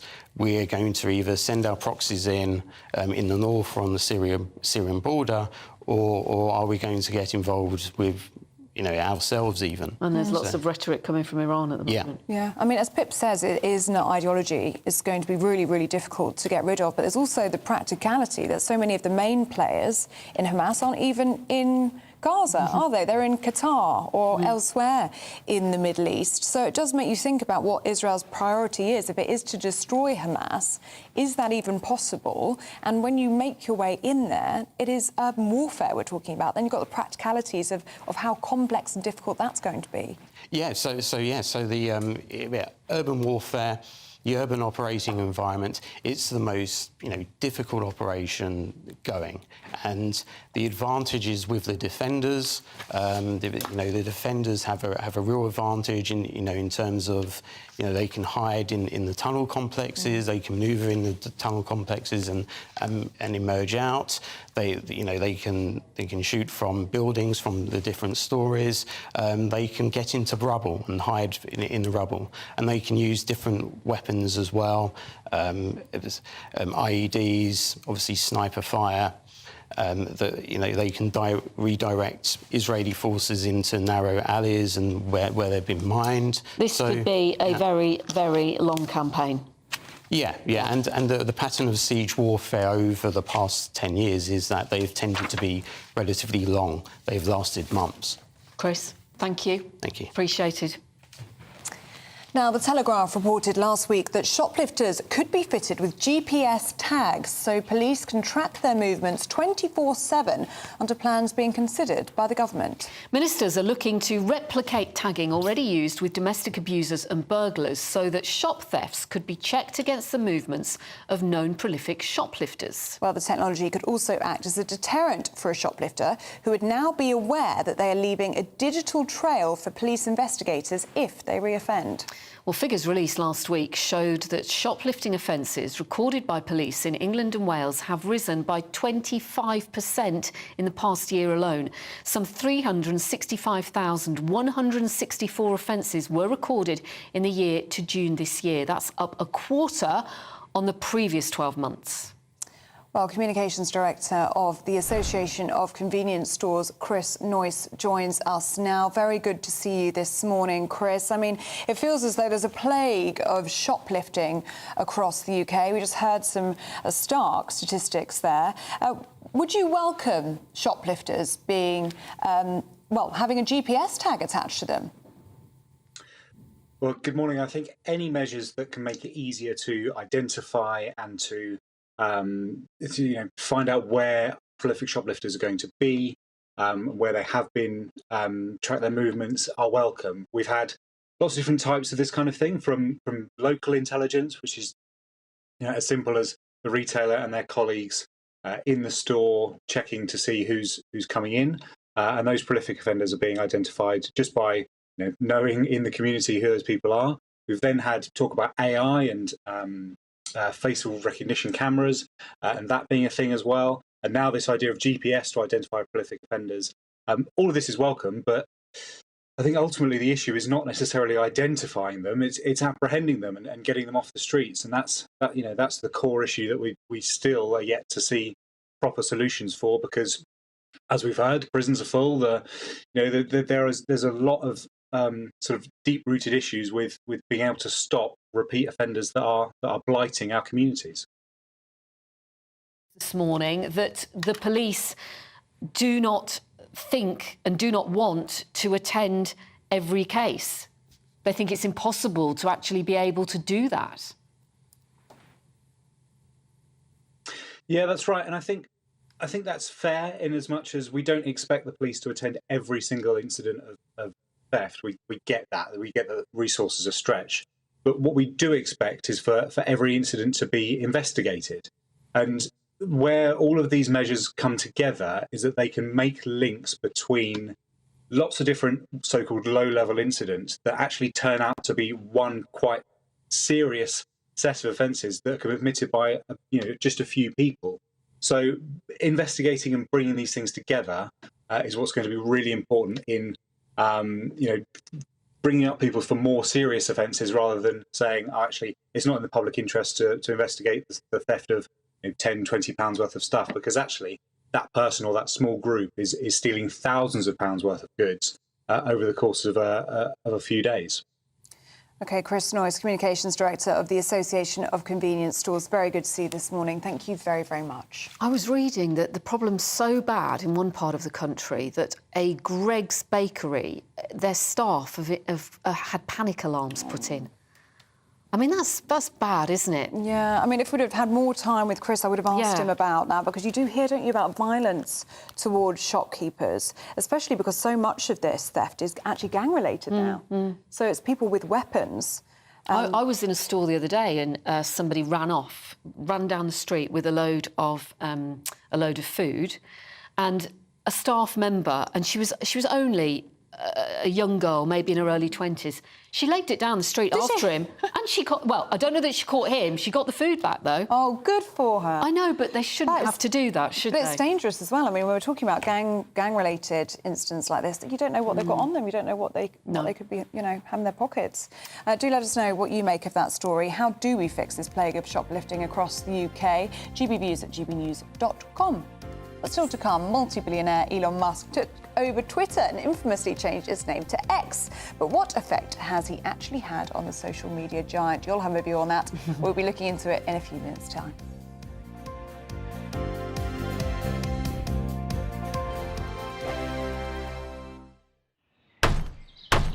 Who is it? We're here for the show. More energy this time! Welcome to the dinosaur hour. I was married to a therapist. And you survived? I thought we were getting Hugh Laurie. Second best. Bellissima. You interviewed Saddam Hussein. What's that like? I was terrified. I'm playing strip poker with these three. Oh! No, thank you. My CDs need to be put in alphabetical order. Are you going to be problematic again? The Dinosaur Hour. Sundays at 9 on GB News. What you get for breakfast is something that, if we do our jobs right, you will wake up to news that you didn't know the night before. It's a conversation. It's not just me and Eamonn. We want to get to know you, and we want you to get to know us. From 6, it's Breakfast with Eamonn and Isabel. Monday to Thursdays on GB News, Britain's news channel. People in Britain, they love free speech, but they also love fair play. I don't care if I'm speaking somebody from a trade union, from the Labour Party, somebody from the SNP. And I think the viewers like to see that actually we can challenge one another, but in a positive way. We think we ask the questions that people want to ask, and often we ask the questions that we wanted to ask in Parliament but never got the chance to ask. So join us every Saturday, 10 a.m. till noon on GB News, Britain's news channel. Nightmare commute. Kick it up a gear with me, Patrick Christie's at Drive Time, 3 till 6 p.m, Monday to Friday on GB News Radio. You can listen online and on DAB+, on the smart speaker app and on the GB News app. And if you've got an Alexa, all you have to say is, Alexa, play GB News. We're also on TuneIn and the Radio Player apps. From the school run to rush hour, get revved up with me, Patrick Christie's, on GB News and GB News Radio. Tired of the usual focus-tested, pre-prepared Westminster runaround? Well, so am I. So you want higher taxes? Is your department to blame for this? Are you rethinking this policy? Every Sunday at 9:30, I'll be sitting down with those in power to get the truth about the issues affecting you. Let's be honest, we've known about the cost pressures of this project for years, not months. That's the Camilla Tominey Show, a politics show with personality. On GB News, the People's Channel, Britain's news channel. Now then, Lee Anderson here. Join me on GB News on my show, The Real World, every Friday at 7 p.m. I'm not eating bloody cat. Are you Delicious. mental? Open your mouth. OK, here comes a train. Reminds me of the scene in Singing in the Rain. Adam, is that a good one? Whoa! Join me at 7 on GB News, Britain's news channel. When the news happens, it happens here. And really important breaking news. Breaking news this morning. On TV, radio and online, the news starts here on Britain's Newsroom. All the biggest stories and the answers that you need from across the UK and beyond. Join Britain's Newsroom from 9:30 on GB News. The People's Channel, Britain's news channel.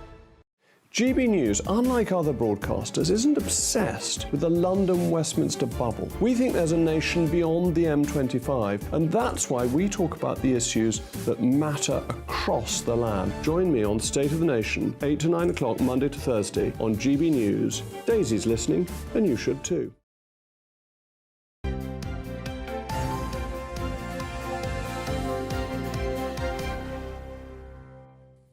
Good morning. Nice to have your company this morning. It is 7:25. Welcome to Breakfast on GB News with Ellie and Pip.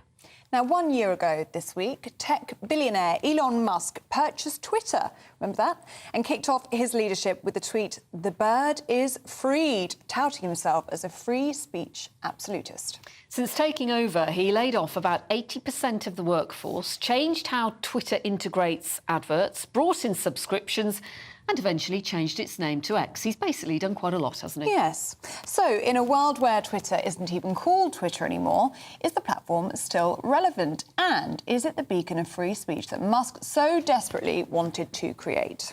Well, joining us to debate this is tech journalist Will Guyat, who says Elon Musk has ruined the platform, and futurist Andrew Eamonn, who, well, vehemently disagrees. So let's start with you first of all, Will. Good to see you this morning on GB News. What's your main grievance then against Mr. Musk? Well, if Elon Musk has made this the home of free speech, why has he made deals to censor content in Turkey and in other countries where business matters for him in other places?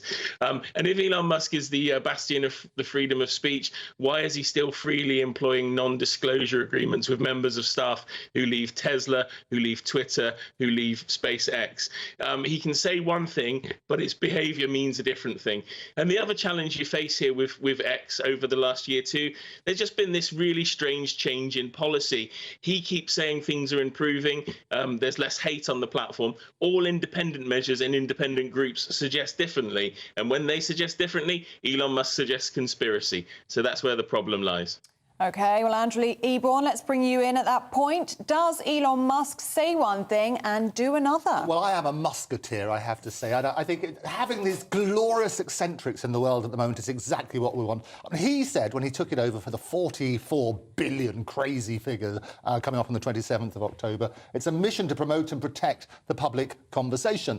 And he talks about freedom of speech all of the time, but he says it's freedom of speech, but not freedom of reach. In other words, what he tries to do, if there are people who are against his policy, he will restrict those particular tweets in a particular way. And we've had it when the war happened. There were about 50 million tweets on the Monday following Hamas's basically a bombing. And what happened is a lot of those, there's a lot of fake news and so on and so forth. But he's a glorious character, and he's trying to try and get his money back. And he basically he's introduced all sorts of things. One of, I think, the biggest difficulties is the blue tick, for example, which used to be a verified account. They would turn around on that basis. Now anybody can buy it. So when trying to separate the fake news from the good ones, that's quite tricky. But we've also got to look at his ambitions, because it's not just about Twitter and the threats that he had from Threads and so on and so forth. He wants there to be the everything platform, which will combine all your videos and other bits and pieces to make that make sense.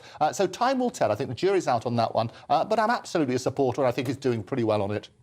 Well, what do you make of that? Elon Musk is a glorious character, and it has only been a year. Does he not need a little bit more time to be judged? Elon Musk is an incredibly successful business person when surrounded by other people, as has been shown with Tesla and SpaceX. He's made incredible successes of those businesses.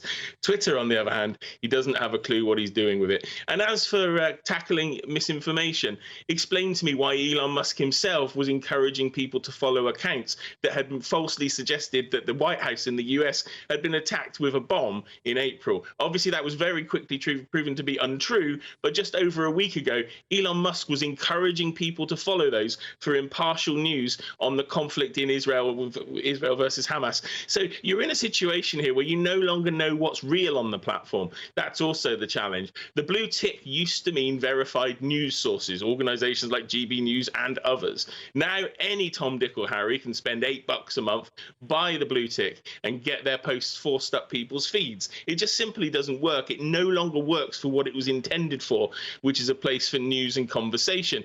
Any old idiot can go on there now and post any old cobblers, and it gets put in front of people as fact. That's the biggest challenge at the moment.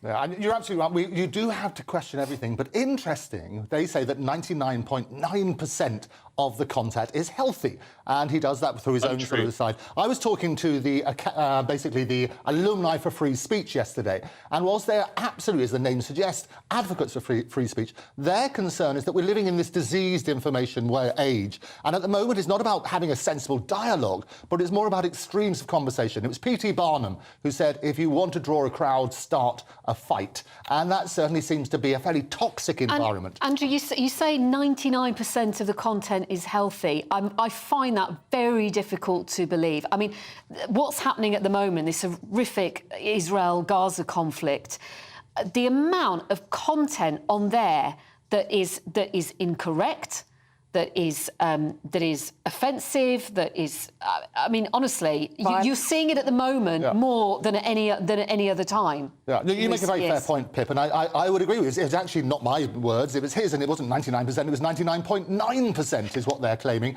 And rubbish. We see the extreme posts, and I think that's the problem. You need to work out how many are actually uploaded on a daily basis, and there are millions upon millions of them, and that's what they say. What he's saying is that it's freedom of speech, but it's not freedom of reach. So they will try to devalue those, make sure you can't find them as easily, and so on and so forth. But with freedom of speech, Will, comes responsibility, does it not? There's a huge responsibility on this platform, and to say 99.9%, and I'm not doubting what your other guest was told, but if you go to organizations like the Anti-Defamation League, the Center Against Digital Hate, both of those are independent organizations who Elon Musk claims have an axe to grind against him, but their numbers show very, very differently that content moderation and keeping people safe on the platform simply doesn't exist after Elon Musk fired those people. That's the challenge you face here, and freedom of of reach, not freedom of speech, or whatever the phrase was. Elon Musk cannot have it both ways. He is actively censoring content in countries where he's trying to build Tesla factories and get agreements. So it's a very, very complex situation Elon Musk finds himself in. He has other business interests that he doesn't want to disrupt, but he's not going to tell us that. OK, Will Guyatt, tech journalist, very good to see you this morning, and Andrew Eamonn, self-confessed musketeer. Very good to have you on the programme. Do you know one of the things I've noticed is when it was Twitter, it was a bird, and it all was like very soft and very light and very lovely, and now it's this X in grey. And it seems quite dark and evil to me. It is quite. Well, I can also tell you that it was named after his son, which nobody talks about. It was the 3-year-old son he had with the artist Grimes. That's why it's called X. There you go. There you go. Every day's a school day. Let us know what you make of X, the platform. Not if you're on half-term this week. Yeah, it's not. yeah. Let us know what you make of Elon Musk as well. gbnews@gbnews.com. Let's have a look at some other stories coming in to the newsroom. And the Environment Agency has issued a warning for more potential flooding into next week. It comes as Storm Babette left hundreds of properties water damaged. The Met Office also issued overnight warnings for ice in the north of England and large parts of Scotland until later this morning. An ambulance waited outside a hospital in Swansea for 28 hours in what was described as an extraordinary incident because of long delays. The Welsh Ambulance Service says up to 16 medical vehicles were queuing outside Morriston Hospital at one time. Local residents are advised to only call 999 if their emergency is life or limb threatening. 3 men were arrested and then released following the funeral of a member of the Irish Republican Socialist Party and Irish National Liberation Army. Terry Robson was buried in Londonderry on Saturday. 2 vehicles were also seized, along with other items, including a wooden baton, clothing and mobile phones. And up to 100 cars will be removed from the top of the car park destroyed in a major blaze at Luton Airport. Bosses say the building is likely to be demolished later. Over 1,400 vehicles were destroyed in the large fire, which was thought to have been started in a diesel car. Well, it's time now to go through all the latest sports news, and our friend Paul Coit is here with us. Good morning to you, Paul. Good morning, Pip. And it would be right to start, wouldn't it, with Sir Bobby Charlton? It's such sad news. Yeah, really sad news, and this broke on Saturday, of course. Bobby had been ill for quite some time. He hadn't been seen at Manchester United for a couple of years, and it was dementia, and this seems to have gone right the way through that 1966 winning World Cup side, and so sad. It was an interesting fact that I saw the other day that just 2 years ago, actually, it was just a few more. There was only 2 of them that had passed away, and now in the last few years, there's only one left, and that's Sir Geoff Hurst. So everyone has passed away now. But Sir Bobby Charlton, obviously the tributes are going to come pouring into Sir Bobby. There's the statue there, the great statue of him alongside George Best and Dennis Law outside Old Trafford. There's going to be so many flowers and so many scarves and wreaths that are going to be laid outside there. Because arguably the greatest English player that ever played the game. Winner of the 66 World Cup, as I mentioned there, 68. He won the European Cup with Manchester United, but also a great ambassador for the sport as well. And I've got 2 great legends to talk about him, 2 that knew him very well. Alan Mullery, who played alongside him for England and in 1970 in the World Cup and played against him as a younger man. And also Mark Lawrenson, who was managed by Sir Bobby when he started out at Preston. So they're going to join us a little later. Manchester United play tomorrow night, don't they, in the Champions League? So a minute's silence, I would imagine. It's going to be interesting, isn't it? You know, it's whether it's the minute's silence or minutes of applause. I like a minute's silence because I find it totally respectful and very moving. But also, when you've got a player like Sir Bobby Charlton, who did so much for the club, I think we can expect a minute's applause in his memory, and that would be the right thing to do. I was about to say that would be more fitting, wouldn't it, really? So. For everything he achieved in his life, I mean, personally and professionally. He went through so much, didn't he? Absolutely. I mean, if we look at him as an administrator afterwards and then worked on the board at Manchester United, he was involved in Olympic bids and World Cup bids, and it's just one of those names. It was the first real superstar, I think, of English football whose name could be mentioned around the world. And if you think about back in the day, you wouldn't have the television coverage, you wouldn't have where anybody could see as much football as they could. But if you mentioned Bobby Charlton anywhere around the world, everybody would know who Sir Bobby Charlton was. So, and even his own brother the late, great Jack Charlton. Yep. I saw them at an awards ceremony and Jack Charlton said to him, "You're the greatest." I mean, what a lovely thing for your own brother to say to you. You know what, Pip? It was an interesting time because there'd been a feud between the two of them. And, you know, it's not one of those things that you want to pick up on very much just after the man's passed away. But there was a difficult relationship between the two of them. And that award, which was a Sports Personality of the Year award, and it was a special award that was given to him. And it was lovely that Jack was the one that did it and called him the greatest. And there was a hug. So it was very moving and it meant a lot more than a lot of people actually realised what was going on behind the scenes. But we'll speak to those gentlemen a little bit later. Well, rest in peace to Sir Bobby Charlton. I'm sure those tributes are going to continue to pour in today.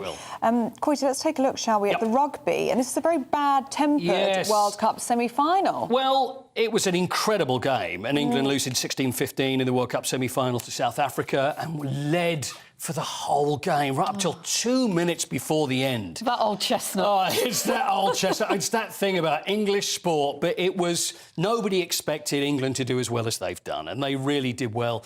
But this interesting story, and it's Tom Curry, accused South Africa's Bongi Mbonambi of a racial slur during the game. Now, Curry approached the referee, Ben O'Keefe. This is during the game. It's all come out now, before Owen Farrell was about to take a penalty. And he said, "Sir," because this is the way that rugby players will speak to a referee, which we don't see in football, and just said, "Sir, if their hooker," was Mbonambi, "calls me a white whatever," obviously I'd never go near what that word is, "what should I do?" And the referee just said, "Nothing, please, I'll be on it." Two players didn't shake hands afterwards. Curry confirmed that there were words that were spoken between them without confirming exactly what it was. Is that what the argy-bargy was about after the final whistle? You know what? I think it probably was. I mean, argy-bargy, I say, that's a bit of an understatement. It was. There was pushing and shoving, and we're thinking, is it because, you know, there was just bad feeling? Whether it was down to that, we don't know. We kind of expected to come out. Now, whether there's going to be a complaint from the RFU about this, we're still waiting to see. South Africa are aware of this and have said, you know, obviously they will cooperate and they will look into it, but nothing has actually been confirmed. But it's a pretty sour taste. It's leaving in a lot of people's mouths at the moment. There should be no space for that in rugby. Absolutely. You're very across the rugby, Pip. Do you really like it? I like all sport. I like having an eye on what's going on. That's when you're into Argy-bargy. I don't know whether that was the right phrase. It is absolutely the right phrase. Yeah, absolutely the right phrase. And a very quick word, Aston Villa beat West Ham 4-1 yesterday. Aston Villa looking very, very good. Now, I'm a Midland girl. OK. Very pleased about that. Well, make the most of it for a moment because Spurs play Fulham tonight, and should Spurs beat Fulham, they will go back top of the Premier League. 2 points clear. Not that I mention that for any particular reason, Pip. It's just that it's my job.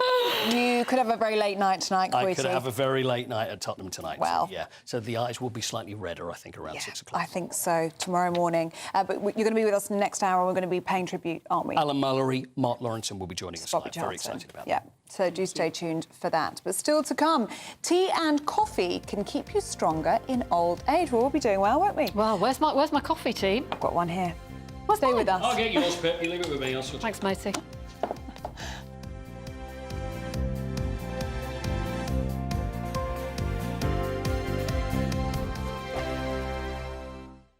In a world of dull and predictable radio and TV shows. Oh, hi. On Mark Dolan tonight, we've got big guests. We drill into the big stories of the day. The show adds up to a brilliant listening and viewing experience. Mark Dolan Tonight is the most entertaining current affairs show ever, and that's a fact. Join me, Mark Dolan, Fridays and Saturdays from 9, Sundays from 10. Only on GB News, the People's Channel, Britain's news channel. There's only 3 people you can trust in life. Your doctor, your lawyer, and your nana.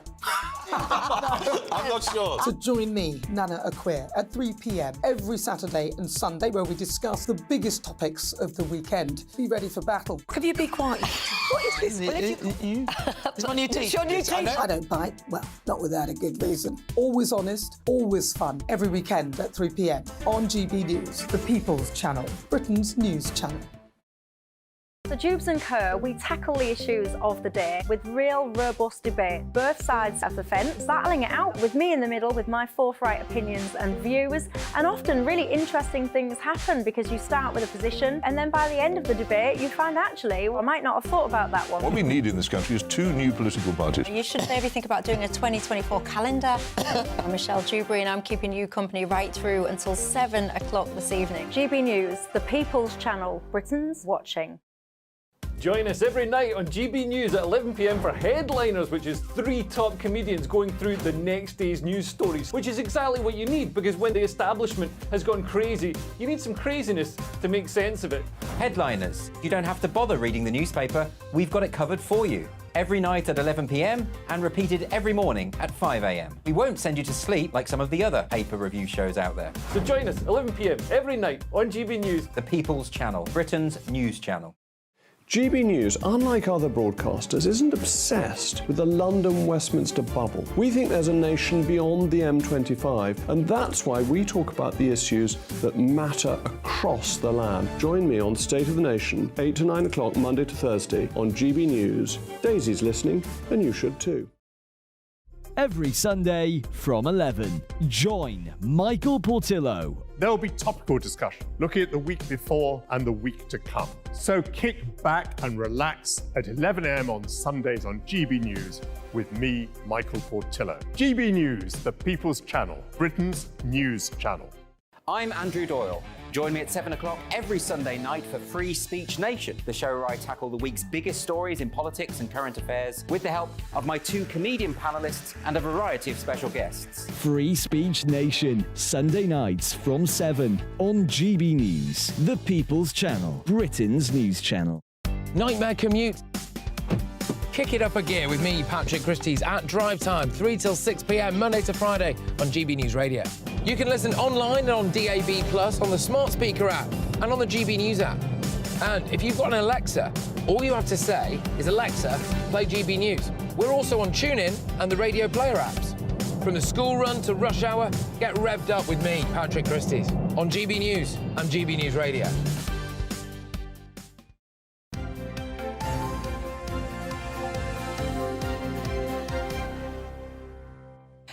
Good morning, it's 7:44. Welcome to Breakfast on GB News with Ellie and Pip. And joining us to go through some of the day's headlines is TV personality and author Christopher Biggins and broadcaster Claire Muldoon. Good to see you both. Morning. Good to be here. Good morning. Let's start with Michael Gove and George Osborne, Christopher, arguing that more tax and spending powers should be devolved amid warnings that successive governments have to reduce inequalities. Complicated, isn't it? This does sound complicated. Can you condense it for us? No, I can't really. I'm sorry. I thought you might help me. What I found interesting, it says here, Gove, the Levelling Up Secretary. Did you know he was the Levelling Up Secretary? Did. Oh, you did? I did. There you are. You see, you are clever. But I do think Gove is a brilliant politician, I have to say. I think he's very clever. However, he was interviewed for the report, said that that ultimately the government would have to move further with fiscal devolution to redress imbalances, empowering local areas to raise some taxes and control public spending. Again, how many more taxes can they raise? That was a Thatcher policy. She wanted the devolved councils really and the local authorities to take care of themselves, to be fiscally aware, yes. to basically rule the way. But look what Cameron gave us and Blair gave us, devolved Scotland and Wales. Look how that's turned out. Disastrous. I know. And what was the council that went bankrupt recently? Birmingham. I mean, that... Well, not the only one. Not the only one, but there's so many of them are on that downward spiral. I mean, I think it's, it's very interesting that they see that just raising taxes is going to help, but I don't think it is going to help. Well, surely the last thing the Tories actually want, I mean, I know Gove's saying the opposite here, is another tax rise before a next general election. Well, of course, and you had Mark Harper on earlier, and you, Pip, I think it was you that asked him, is Rishi going to have a reshuffle? And did he see himself in January still being Transport Minister? I think politics has got in the way of politicians, if you know what I mean. Claire, you touched on Mark Harper. Let's just hear what he did say earlier. confidence in the Prime Minister. I campaigned very hard to get him to be Prime Minister in the first place. I think he's repaid the confidence we've had him in the year that he's been Prime Minister. He is totally focused on the priorities that he set out, which are the right priorities for the British people. And I know the Conservative Parliamentary Party is fully behind him as we set that agenda out, as we deliver on those promises in the months to come. Mark used the word promise there quite often, but I would say pledges. Didn't Rishi Sunak have 5 pledges that he had a year ago when he came in as Prime Minister? Unelected Prime Minister as well, let's not forget. Over the weekend, Graham Brady has received numerous letters, it's reported, as, you know, a no-confidence vote in the Prime Minister. But I mean, it would be a rudderless. very bad time, would it not, to be changing Prime Minister a year before an election? Well, disaster. Yeah. I mean, you can't... I mean, if they're going to do that, then that's it. That's the... I think the state of politics is disastrous in this country. I agree. Really do. I totally agree. I mean, I just think... I don't understand it. All they do is argue. I mean, they're not... spin and spin and spin and spin. And they're not thinking about us, are they? Yeah. There's no consideration for the people in this country. And there are so many people on the poverty line, so many people not having a house to live in, not having food to eat. How can that be? I know the world is turned upside down at the moment with so many things. How can it be that we're at war with lots of countries? I mean, it's ridiculous. 2023 shouldn't be like this. Do you think we're not at war with Gaza? No, yet. Chris, we're not even... anyone mentioned Ukraine lately? No. Exactly. Well, where's that gone? That's gone very quiet. That is still continuing. Of course it is, Pip, but no one's talking about it now. The front pages are covered with Israeli and Hamas terrorists. Putin will be loving that. Of course he will. Xi Jinping is very quiet as well, as is Modi in India. Yeah. We were talking in the break, you know, China will be the next to come through. Oh. Someone said in about 3 weeks' time we'll be reading about that. Well, let's hope not. Well, we've touched upon Israel-Gaza there, didn't we? And this is on the front page of most of the papers this morning, actually. It's Suella Braverman who's going to challenge the Met today, Sir Mark Rowley. They're going to have a meeting about this jihad rally chanting that happened in London at the weekend.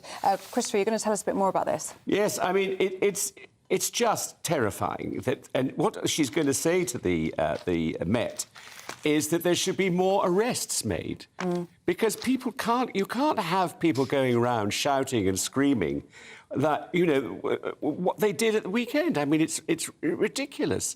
And, you know, I just don't know what you can do. I mean, can you arrest? You can. I think people can be arrested.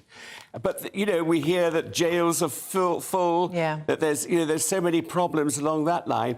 But I can't believe that well, it's to do with what powers the police have and also the context, I think. Yes. So you can talk about jihad in a certain context and it does not mean what it might have meant at a pro-Palestinian protest on Saturday.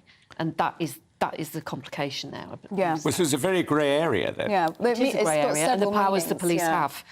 Yeah, so it's got several meanings, but in some senses it can mean terrorism.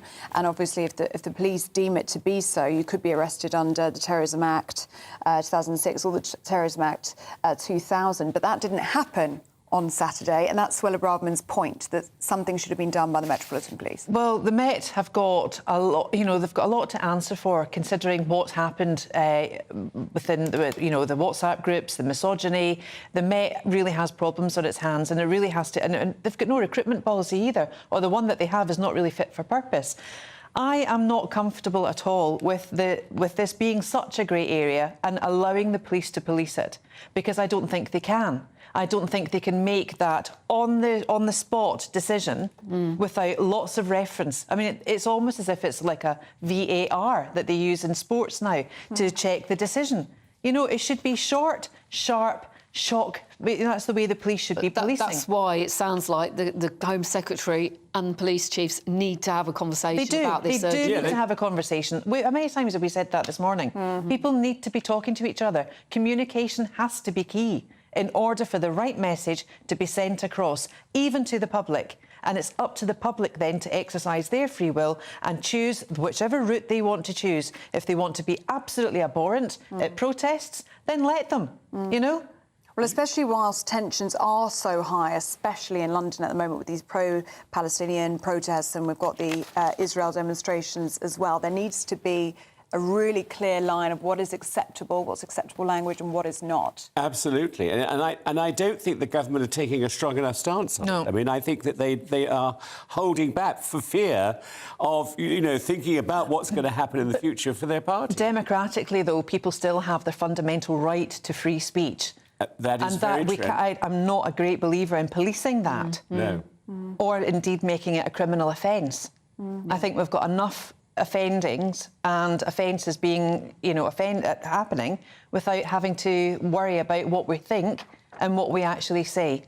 Can we just change gear and do something a lot lighter? Let's do that. I think we need it. Tea and coffee, good for our health, Claire. Do you know what? It is, and this is a study that's been shown to prove the fact. I think it was in Singapore. 12,000 participants took part between the ages of 45 to 74 years old with a 20-year follow-up period. Well, good luck for the 74-year-olds taking place on that. I bet they were quite happy 20 years later. But what it showed was they were actually in your midlife, if you're drinking tea and coffee, specifically black tea and coffee, and that's what we've all got this morning, although you girls aren't anywhere near the age band, but it gives you more strength. So you've got the fuerte and the chutzpah when you're older. But you know what? I don't need a study to tell me that. I do often roll my eyes when I hear another study. You know, that is surely common sense, is it not, Christopher? I couldn't agree more. And who are these people who do all these things? I think it's quite a cool job. What? I think it's quite a cool job. Do you? Yeah. But then I think it's such a simple job, though. I mean, you know, and also There's nothing wrong with that. But it's to do, and also they're getting a lot of money for doing it, I would think. Are you a tea or coffee fella? Coffee. And I love tea at night. Why? You could have asked me what Biggins's favourite tipple is, because I've been serving you all morning, haven't I? You have, with the cappuccinos. Have you returned the service? No, I haven't yet, because Claire's found... I'm sending him out to Marks and Spencer's for breakfast. So you should, Claire, so you should. But he doesn't carry cash, and that's the other discussion we were having. Well, we were talking about people who ask for money. I mean, we were out on Saturday night and someone asked for money when we came out of a restaurant. And I said, I don't carry any money. Have you got a machine that I can put my credit card on to give you something? Well, because you got so much of it, Chris, that your pockets would be, like, weighing down. Oh, huge amount. Yeah. I mean, you know, I'm so rich, it's not true. Oh, yes, you are. No, I'm not. Biggins and Claire, you're going to be back with us in the next hour. Thank you so much. Let's take a look at what your weather's doing. It's been highly dramatic, hasn't it, over the last few days. Here's Craig Snell. Good morning. Welcome to your latest GB News weather forecast. I'm Craig Snell. Well, looking ahead to today, it's a bit of a chilly start out there, but for most of us, it should be largely dry and bright. Watch out for a few icy patches first thing, however, across parts of Scotland, the far north of England. Elsewhere, maybe the odd mist or fog patch, but for most, it's a largely dry and bright start. Watching some rain just potentially moving into parts of Northern Ireland, maybe the far west of Wales, southwest England too. But come the afternoon, best of the sunshine really will be up across parts of Scotland. And for most of us, temperatures around where they should be for the time of year. Into the evening, we'll continue to see the risk of some rain across parts of Northern Ireland, southwestern parts of England. And then later on, we'll start to see this next area of rain just moving into parts of eastern England. So the clearest of the skies will probably be reserved for parts of western Scotland. So here could you see a touch of frost as we start Tuesday morning. But I think elsewhere, a milder start to the day compared to this morning. But overall, Tuesday is going to be a much cloudier picture right across the board. Risk of some heavier and persistent rain for a time across eastern England. But come the afternoon, cheering up quite nicely across southwest England, South Wales, and actually a good chunk of Scotland not doing too badly. Largely dry here with some sunny spells. Temperatures on Tuesday, very similar once again. Highs reaching 10 to 12 in the north, potentially up to 15, 16 in the south. Thanks, Craig. Well, still to come, we're going to cross back to Mark White, who's in Tel Aviv, for the latest on the tensions rising in the Middle East. That's next.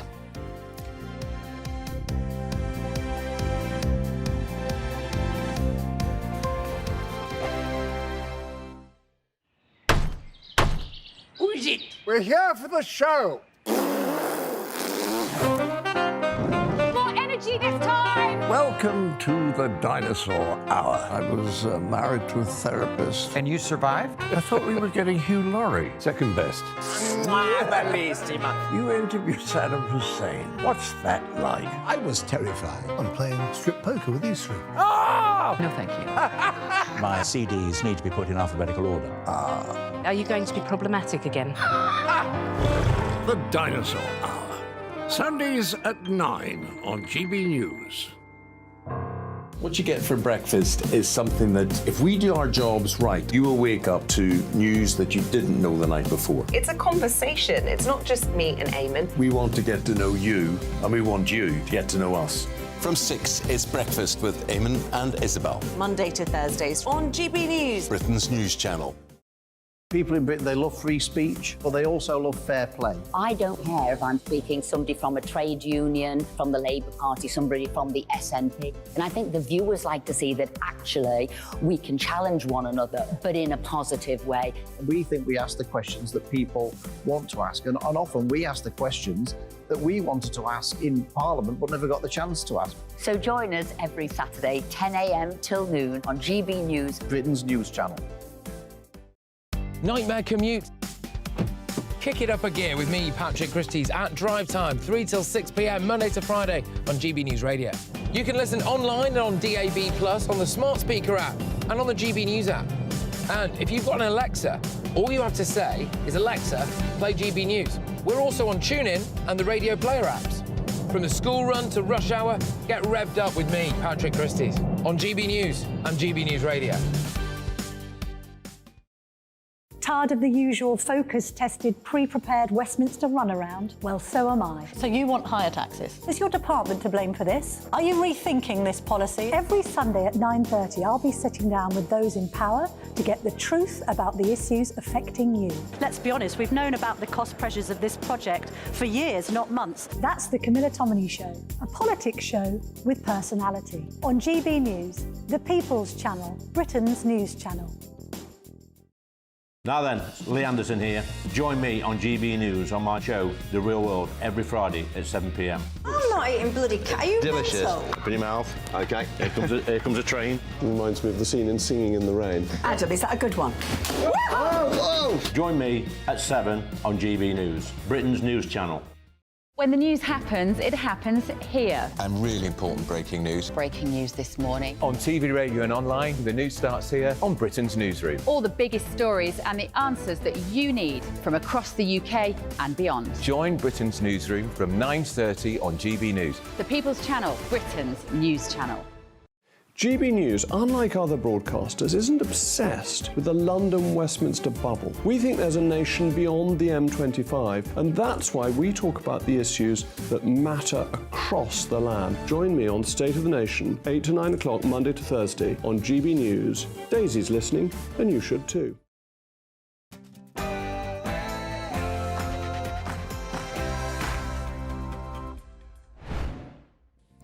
It's 10 a.m. in Israel and Gaza. As the Israeli bombing on the Palestinian enclave intensifies, there are warnings that Arab countries in the Middle East could retaliate.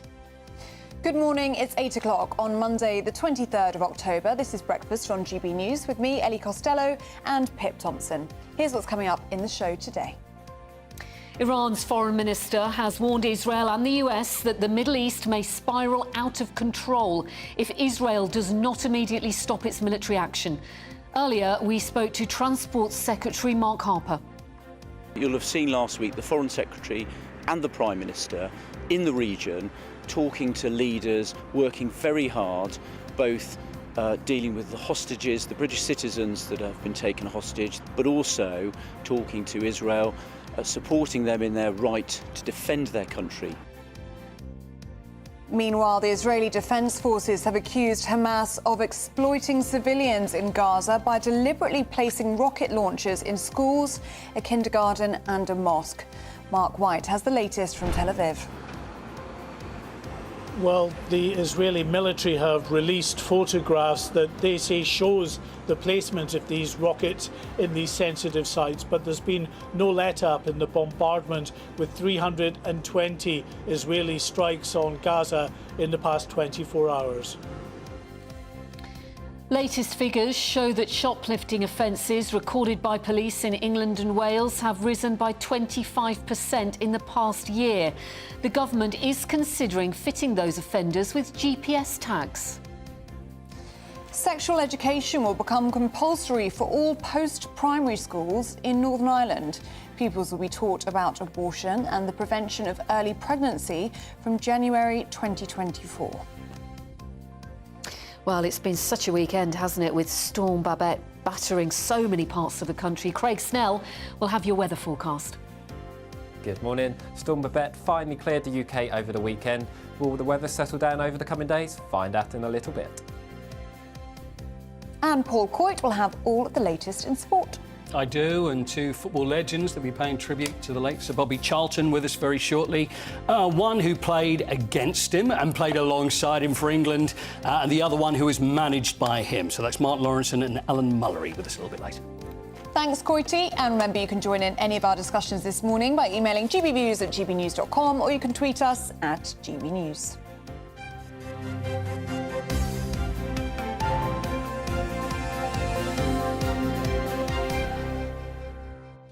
Good morning to you and thank you for your company. We begin with the latest from Israel as tensions there and across the Middle East reach a dangerous high.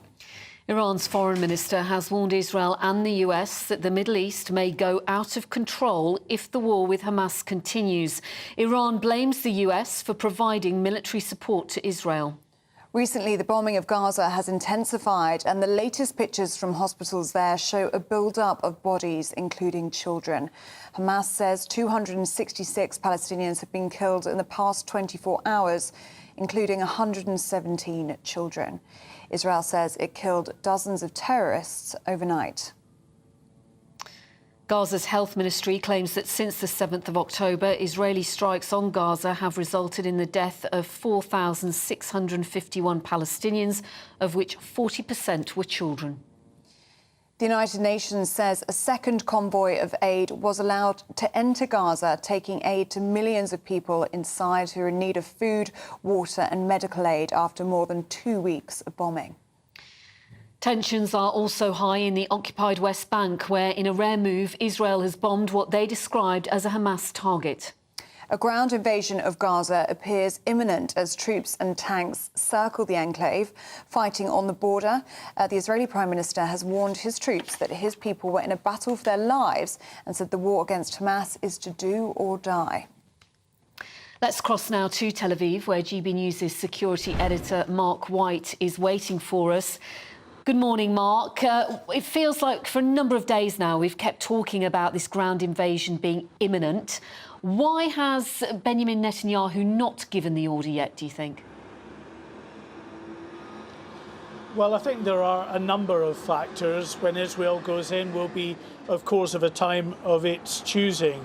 And one of the complicating factors, I think, is the fact that there are more than 200 hostages still being held in and around Gaza. There is no doubt that despite the very public displays of support that have been vocalised by the likes of the US President, the British Prime Minister and others, there are back-channel conversations going on with Israel being urged to be very cautious in its approach to ensure that it minimises as far as possible human casualties in pushing ahead with any ground war, and also gives as much opportunity as possible to the attempts to get those hostages released.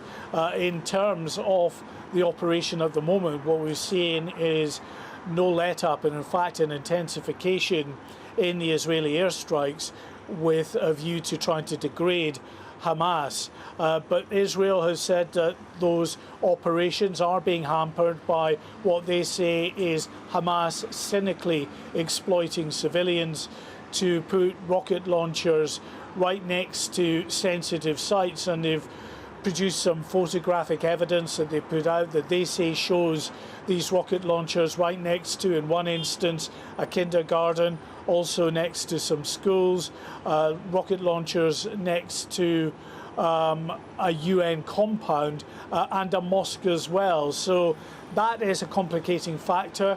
There are still hundreds of thousands of people up in northern Gaza who have either decided that they want to stay or have been prevented from leaving the IDF, say, by Hamas. So a very complicated picture, very difficult for Israel to try to degrade Hamas at the moment while there's still so many civilians around. But they say they've got to do that it is a vital component in the next phase of the ground war, that it can't go ahead without trying to limit Hamas's ability to have booby traps and other traps waiting for those Israeli troops when they go in to Gaza. As you say, Mark, a complicated picture. And it was a night of action from the IDF, wasn't it? Ramping up their airstrike attacks in the West Bank, Gaza, and also southern Lebanon. So there are concerns now that this could open up a third front in this conflict. Well, yes, indeed. And last night there were, as well as, of course, those strikes in Gaza, there were other strikes taking place on Israel's northern border with southern Lebanon, strikes against Hezbollah cells up there that the IDF say were planning to launch attacks against communities in northern Israel and against military installations. They say that they targeted and took out at least 4 Hezbollah cells. The Prime Minister Benjamin Netanyahu was up in that region yesterday, and he issued a stark warning to Hezbollah, saying that it would be the biggest mistake of its life if Hezbollah was to get involved in this war in any meaningful way, that there would be a huge retaliation from Israel. And also, as you say, yes, increasing unrest in the West Bank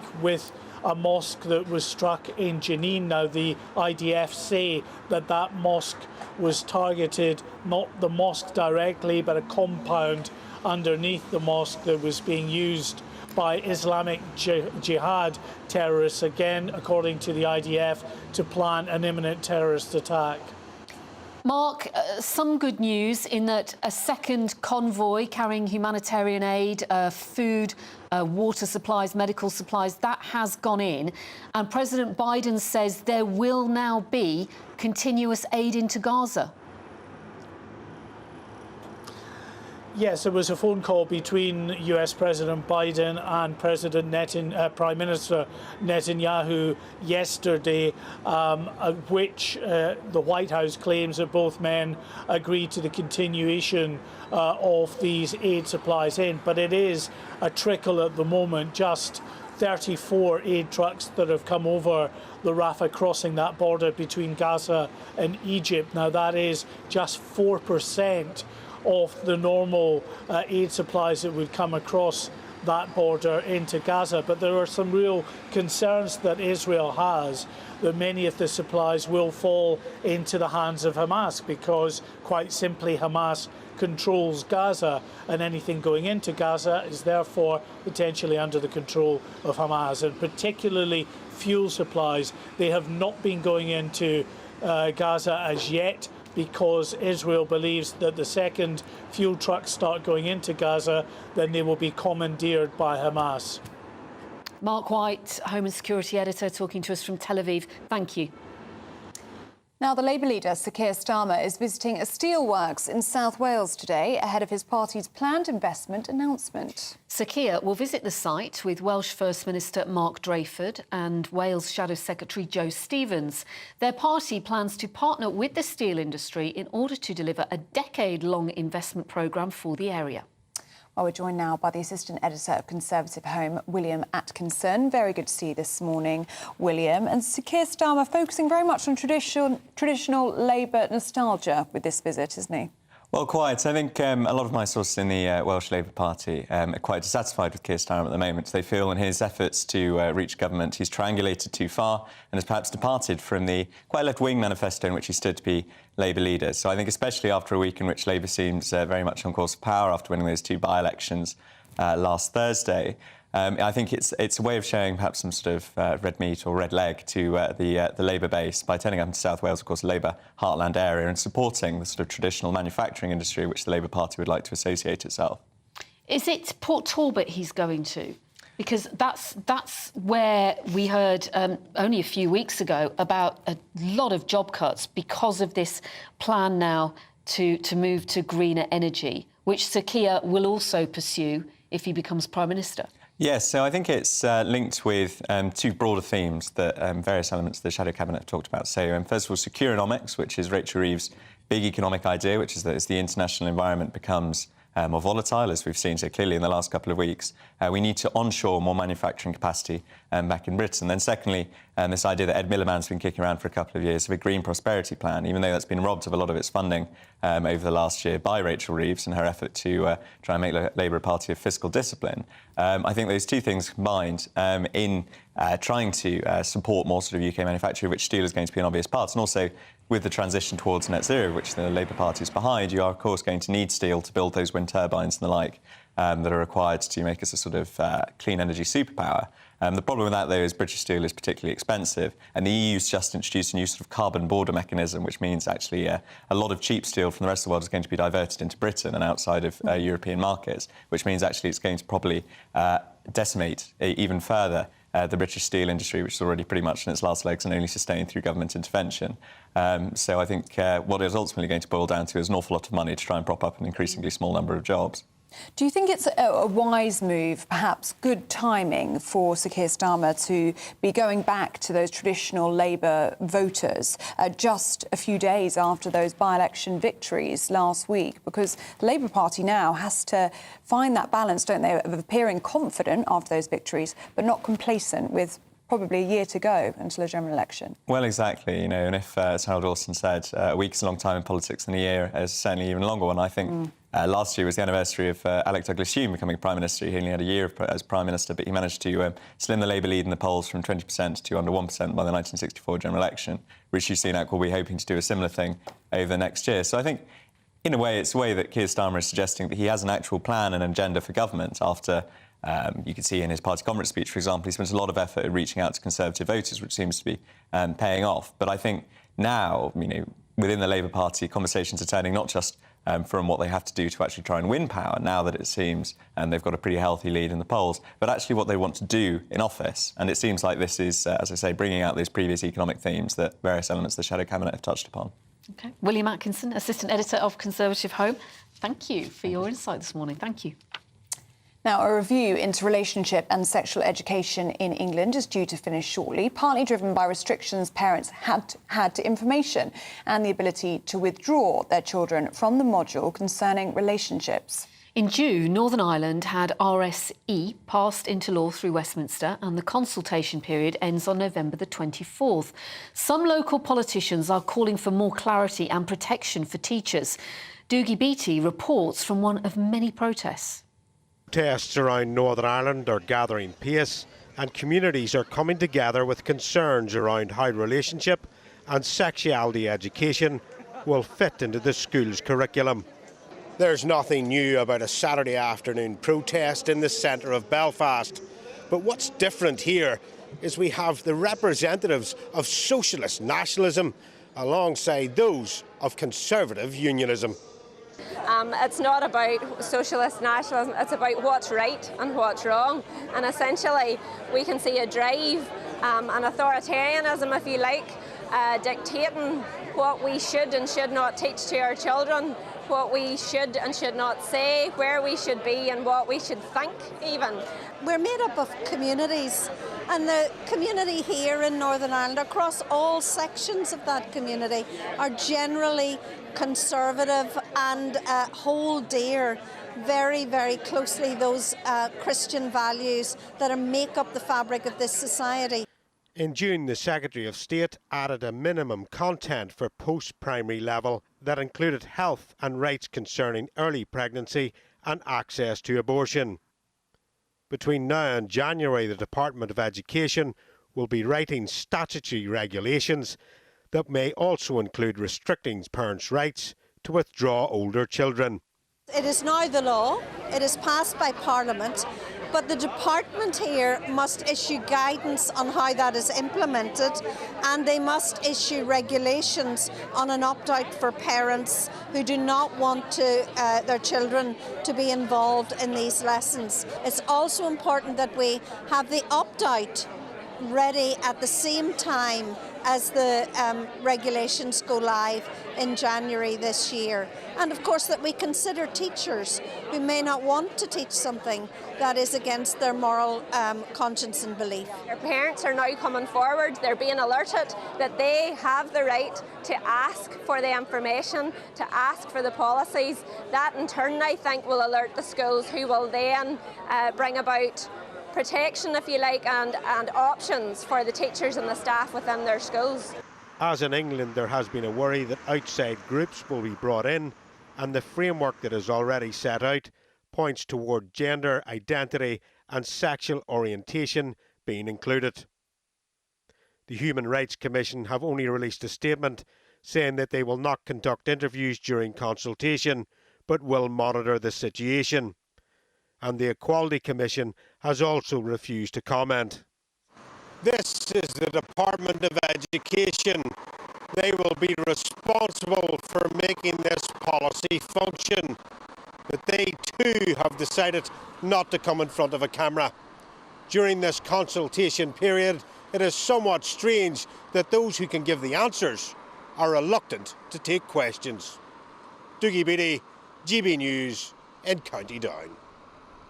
I want to apologise for those audio issues at the end of that report there from Dougie Beattie. But Dougie does join us live now from the Northern Irish Department of Education in Bangor. Good morning to you, Dougie. This is a very controversial move in Northern Ireland, isn't it? With protests, as you were just explaining there, they are actually uniting the nationalists and the unionists. Indeed, they are. Conservatism in nationalism, it is quite amazing. You don't see that very often. That was Gemma Brawley from On 2, an Irish-speaking political party that does quite well in Northern Ireland. But this is right across Ireland. These sort of teachings are trying to be pushed into the south of Ireland as well. I mean, just about 2 weeks ago, I spent time at a hotel in Seago in Portadown. There was about 1,200 people in the room from all colours, creeds and religion in Northern Ireland who are opposed to this legislation coming forward. And the press here are very quiet on it. And the consultation period ends on the 24th of November. Now, what is really at stake here is who is going to pay for this? Because a lot of teachers here want political cover for this. A lot of these teachers are saying, well, you know, we're not going to teach something that we don't believe in. And the teachers very much want to teach facts, i.e. the reproductive system, which they have been teaching for years. Many of them saying to me, well, relationships is something that you gather and experience as you go through life, and really you form your opinions as you get there, and we are not in a place to be handing out advice on relationships, and it's going past what teachers are actually saying they're being paid to do. And then, of course, what happens if you want to opt out? That means that there has to be another teacher to be in place for there, another classroom to be there. There is not enough clarity coming from government, coming from the likes of the Department of Education, and the Human Rights Commission, which is funded by the Secretary of State who is driving this, is very much into releasing statements and not giving any clarity around what is happening at the moment. OK, Dougie Beattie, very good to see you this morning. Thank you so much for bringing us up to speed. Very shortly, we will be getting your weather update. And what a weekend it's been, Ellie, for so many people. Hundreds made homeless by Storm Babette. Such awful images in Scotland and in the Midlands. Yeah, the East Midlands was really badly hit. Properties, businesses. I mean, you cannot imagine, can you, coming into your home, finding 3 or 4 feet of water. And, of course, there have been deaths as well, haven't there? Yeah, and there is a suggestion that this flooding could continue into the week. So people really do need to be careful. And those who aren't able to return home, they don't actually have any idea when they'll be able to get back into their properties. So awful, awful weekend. But maybe it's picking up this half-term week. Here's your latest weather forecast. Good morning. Welcome to your latest GB News weather forecast. I'm Craig Snell. Well, looking ahead to today, it's a bit of a chilly start out there, but for most of us, it should be largely dry and bright. Watch out for a few icy patches first thing, however, across parts of Scotland, the far north of England. Elsewhere, maybe the odd mist or fog patch, but for most, it's a largely dry and bright start. Watching some rain just potentially moving into parts of Northern Ireland, maybe the far west of Wales, southwest England too. But come the afternoon, best of the sunshine really will be up across parts of Scotland. And for most of us, temperatures around where they should be for the time of year. Into the evening, we'll continue to see the risk of some rain across parts of Northern Ireland, southwestern parts of England. And then later on, we'll start to see this next area of rain just moving into parts of eastern England. So the clearest of the skies will probably be reserved for parts of western Scotland. So here could just see a touch of frost as we start Tuesday morning. But I think elsewhere, a milder start to the day compared to this morning. But overall, Tuesday is going to be a much cloudier picture right across the board. Risk of some heavier and persistent rain for a time across eastern England. But come the afternoon, cheering up quite nicely across southwest England, South Wales, and actually a good chunk of Scotland not doing too badly. Largely dry here with some sunny spells. Temperatures on Tuesday, very similar once again. Highs reaching 10 to 12 in the north, potentially up to 15, 16 in the south. Thanks, Craig. Lots of you getting in touch with us this morning. Keep those emails coming in, gbviews@gbnews.com. We were talking about shoplifting earlier. A plan being floated to fit shoplifters with GPS trackers so police know where they are at all times. Lots of you getting in touch on that. David says the police just don't want to arrest them. That's the problem. And Bob says maybe lock the shoplifters in the shop by having receipt barcodes. The only way is to open the door. I have seen that in a few supermarkets. That's an ingenious idea. You have to tap your receipt in order to get out of a shop. It's quite a good idea. We were also talking to the Transport Secretary, Mark Harper, earlier about buses, about public transport, with I think it's some £150 million the government is funding now to improve public transport. I was going to say public buses. Anyway, some of you have been getting in touch about that, saying Caro, I'm not sure if I've pronounced that correctly, zero public transport in the coastal areas of Suffolk. The Conservative County Council even criticised by the government for their lack of effective bid for bus funding two years ago. Norfolk, meanwhile, got 46 million. And Lee in Cornwall says it's all very well and good extending the £2 cap on bus fares. However, the money needs to be used to invest in more bus drivers. Buses are few and far between and are constantly getting cancelled. I'm sure there are issues with that, particularly if you live in rural areas. Yeah, absolutely. And I think Cairo makes a really good point. There is such disparity, isn't there, across the country? I mean, some places, especially here in London, fantastic bus services, one every few minutes. But other parts of the country, one an hour. You might be lucky to get one past 6 p.m. So do keep those emails coming in. gbviews@gbnews.com. But do stay with us. We're going to be paying tribute to Sir Bobby Charlton. That's next.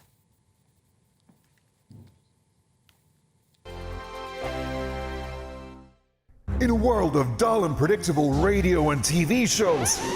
Oh, hi. On Mark Dolan tonight, we've got big guests. We drill into the big stories of the day. The show adds up to a brilliant listening and viewing experience. Mark Dolan Tonight is the most entertaining current affairs show ever, and that's a fact. Join me, Mark Dolan, Fridays and Saturdays from 9, Sundays from 10. Only on GB News, the People's Channel, Britain's news channel. There's only 3 people you can trust in life. Your doctor, your lawyer, and your nana.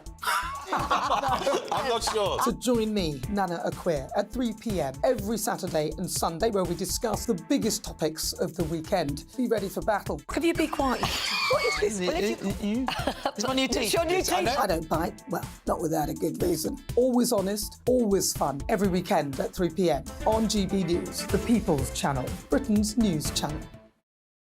So Jubes & Co, we tackle the issues of the day with real, robust debate, both sides of the fence, battling it out with me in the middle with my forthright opinions and views. And often really interesting things happen because you start with a position and then by the end of the debate you find actually, well, I might not have thought about that one. What we need in this country is 2 new political parties. You should maybe think about doing a 2024 calendar. I'm Michelle Dewberry and I'm keeping you company right through until 7 o'clock this evening. GB News, the People's Channel, Britain's watching. Join us every night on GB News at 11 p.m. for Headliners, which is 3 top comedians going through the next day's news stories, which is exactly what you need, because when the establishment has gone crazy, you need some craziness to make sense of it. Headliners. You don't have to bother reading the newspaper. We've got it covered for you. Every night at 11 p.m. and repeated every morning at 5 a.m. We won't send you to sleep like some of the other paper review shows out there. So join us 11 p.m. every night on GB News. The People's Channel, Britain's news channel. GB News, unlike other broadcasters, isn't obsessed with the London-Westminster bubble. We think there's a nation beyond the M25, and that's why we talk about the issues that matter across the land. Join me on State of the Nation, 8 to 9 o'clock, Monday to Thursday, on GB News. Daisy's listening, and you should too. Every Sunday from 11, join Michael Portillo. There will be topical discussion, looking at the week before and the week to come. So kick back and relax at 11 a.m. on Sundays on GB News with me, Michael Portillo. GB News, the People's Channel, Britain's news channel. I'm Andrew Doyle. Join me at 7 o'clock every Sunday night for Free Speech Nation, the show where I tackle the week's biggest stories in politics and current affairs with the help of my 2 comedian panellists and a variety of special guests. Free Speech Nation, Sunday nights from 7 on GB News, the People's Channel, Britain's news channel. Nightmare commute? Kick it up a gear with me, Patrick Christie's, at Drive Time, 3 till 6 p.m, Monday to Friday on GB News Radio. You can listen online and on DAB+, on the smart speaker app, and on the GB News app. And if you've got an Alexa, all you have to say is, Alexa, play GB News. We're also on TuneIn and the Radio Player apps. From the school run to rush hour, get revved up with me, Patrick Christie's, on GB News and GB News Radio.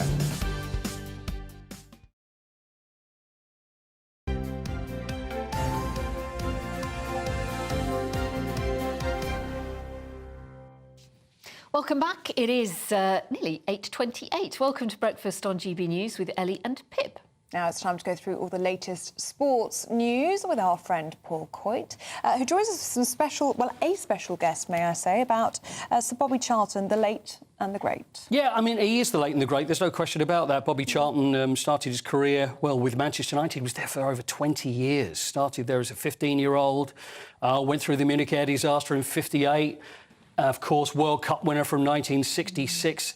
It's one of those names, I think, that so many people are aware of, but these days, some will not be aware of everything that he was actually did throughout his career. But one of the great names of English football, without a doubt, and if not the greatest English footballer we've ever seen.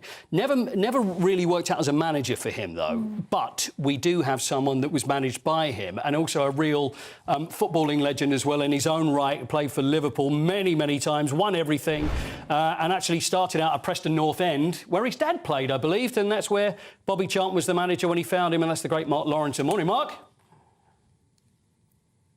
Morning, Paul. Great to see you this morning. Very sad news, obviously, but tell me about Sir Bobby and how you came across him, because I guess when you were a young man playing football, he was a great hero. Oh, absolutely, yeah. So he came to manage Preston, and at the time, my stepfather was on the board. Now, my stepfather was one of 3 guys who persuaded Bobby to come and take the job. Bobby was a little bit reluctant at first when they went to meet him in Manchester, but eventually they persuaded him. So that was all good. And then I was just taking my O-levels, about to take my A-levels at school. And my mum had said to me, look, you're not going to go and play football yet. You're going to go and take your A-levels. And I go, well, why can't I go? Anyway, Bobby had asked me to come and join and sign a contract. And I said, look, I'm struggling because my mum wants me to do my A-levels. And he went, don't worry about your mum. He said, I'll sort that out with your stepfather, which he did. I said, but then the other thing is, the school I was at, the grammar school, where we were taught by Jesuit priests, they were like, no, he's not going. He's not going. He's staying here. So take his A-levels and everything. So Bobby Charlton actually rang the headmaster of my grammar school, and headmaster had no idea who Bobby Charlton was. He must have been the only person in the world who didn't know who he was. Yeah. And then anyway, he reluctantly, he said, all right, he can go. And that's how it happened. And then I signed. And obviously, within a space of a few months, short months, he gave me my debut.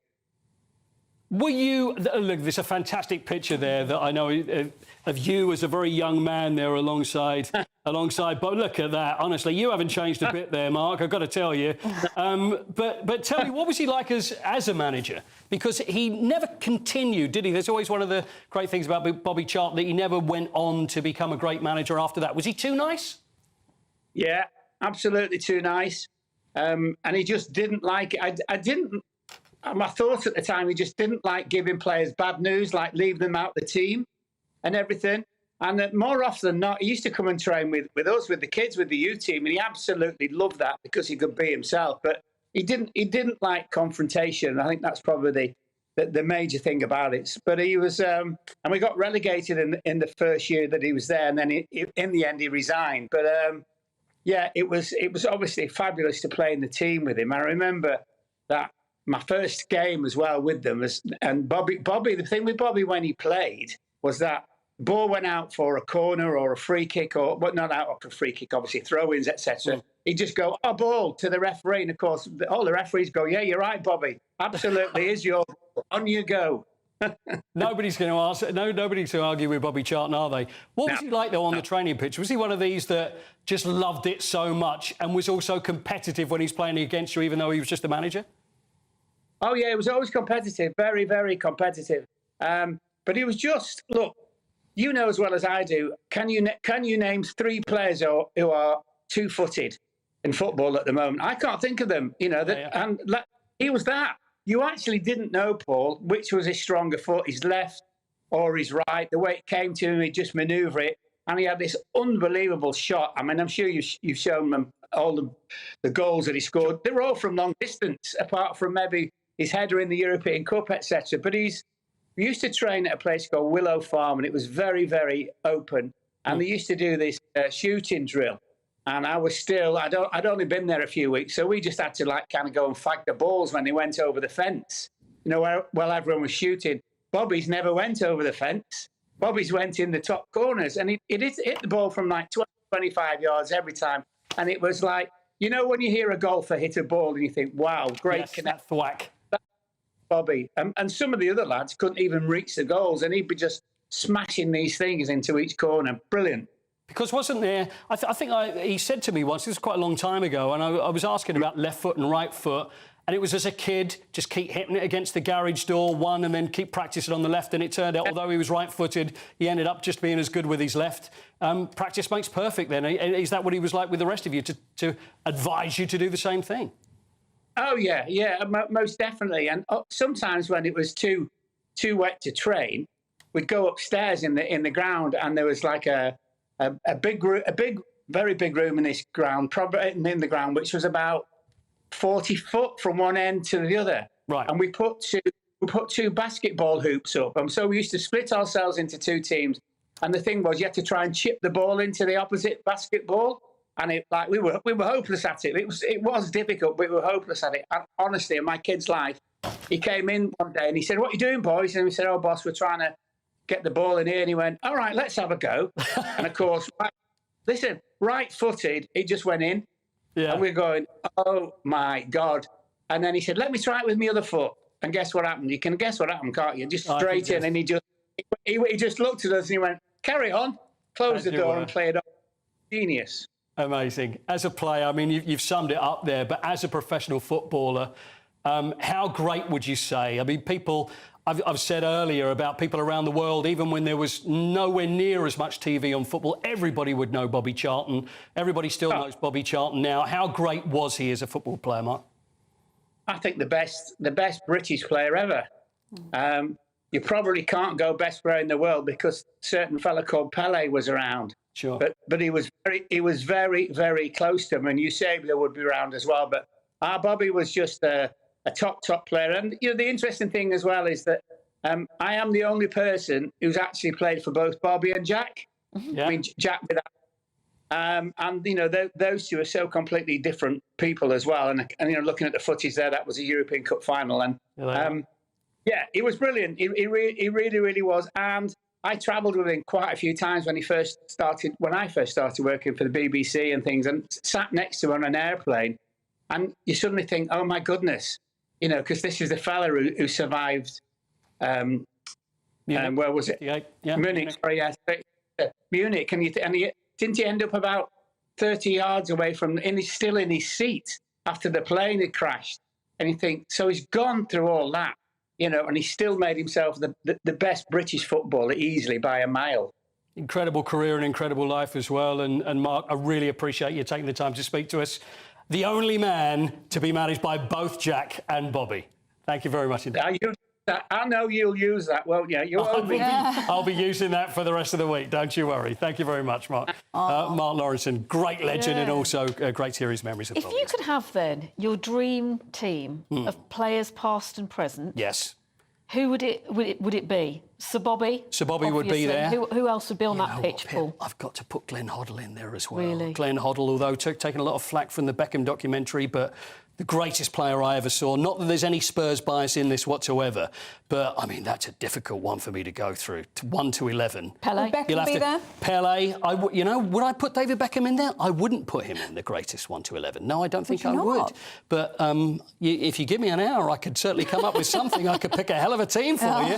And you know what? Play your cards right. I might put the odd Aston Villa player in there as well. But we'll see how we go. Well, we would be honoured if you did that. Gareth Southgate? OK, maybe not. But we'll see how we go. We'll see how we go. Well, should we take a look at some other sport? Because we've got some news about Lewis Hamilton, haven't we? Yeah, Lewis Hamilton. This is over in the States, in Austin, the American Grand Prix. Always a big one for celebrities everywhere, but nobody fancied going over to Texas by the sound of it. Prince Harry was there. Prince Harry was there. Well, celebrities, so Prince Harry was there, but I'm not surprised. And also Rory McIlroy was there, and Anthony Joshua was there as well, because they're going to be involved in racing. Lewis Hamilton actually got disqualified, although everybody's saying how close he was to Max Verstappen. Came second, and they're thinking this is it for Mercedes. Things are going to change. Things are looking better. And then he actually did get disqualified from the race. I'll give you the actual reason for it, but it involves cars being low, and it's all a little complicated for me when it comes to motor racing. But anyway, Max Verstappen, again, 15th win. That's 50 in all, and nobody seems to be able to touch them at the moment. Untouchable. Absolutely untouchable. We must mention the rugby as well. Yes. Because so disappointing for England. They came so close, didn't they? Yeah, they really did come close. I was talking about this and thinking, do England actually stand a chance? And although we were thinking, well, you know what, it's sport, anything could happen, nobody really believed that England could get as far as they did. And as we said earlier, par for the course, it often happens in English sport that we get so close. And that was within 2 minutes, and then South Africa take it right at the very, very end. But it's again, I'm also one of these that when we see people lose and there's so much of, oh, yeah, but we are proud of them. They lost, but we are proud of them. But in this case, the English rugby team have got a lot to take credit for, because they really did play a They're a very young fantastic team, game. aren't they? They are. And also there's some that we're going to lose. Courtney Laws, who's now stepped away and said that he's played his last game for England. There's going to be changes, but I think it looks good for the future. Unlike the England cricket team, who got absolutely hammered by South Africa on Saturday. And in the World Cup there, that doesn't look quite so good. But it's not over yet. They've still got plenty of games to go. 5, but they still need to win every single one. But it wasn't without drama, was it, this semi-final? I mean, it was a bit bad-tempered, should we say? Yeah, it was a little bad-tempered. Bongi Mbonambi, it's said that it's alleged that there was a racial slur that he made to England's Tom Curry. Curry approached the referee, that was Ben O'Keefe, and it was just before Owen Farrell had scored a penalty. And the words he used were, "Sir, if their hooker calls me a white... what should I do?" And then the referee said, "Nothing, please, I'll be on it." Nothing else was done. There were arguments, as we saw, that Largy-Bargy there, Pip, that you mentioned, and that was after the game. So whether that's got something to do with it, and we can expect more. Are there questions about how the referee handled that? I don't know whether there's questions whether the referee handled it. I mean, maybe it actually threw the referee of what to do, but then what happens after that, whether the player's going to be banned. Because obviously racial slurs, wherever they come from, it's against the laws and something will have to change. So it's a matter of whether he's now going to be able to play in the final, but I think this is a story that we're going to hear more of over the next couple of days. Yeah, absolutely. And victory for Aston Villa. Woohoo! Aston Villa. They're chasing you. They are. They're chasing you. Just below us there, Aston Villa. It's a great win for Aston Villa. I mean, the goals they're scoring at the moment. They put 4 past Everton, 3 past Crystal Palace, 6 past Brighton, and 4 against West Ham yesterday. They are looking very, very good in 5th place. Spurs play Fulham tonight, and should they win, they'll go 2 points clear at the top of the table. But and you will be a very happy man. I will be a very happy man, but most Spurs fans know what it's like being a Spurs fan, so we'll just have to see how things go. You're not so there you'll till see you're the there. colour of my eyes when I'm in at 6 a.m. You'll be a cream-crackered man I will tomorrow be a morning. cream-crackered man, whether it goes one way or the other. Really good to see you, Paul. Thank you thank so much. Now, still to come, do stay with us. We'll be going through the headlines with Christopher Biggins and Claire Muldoon. That's next.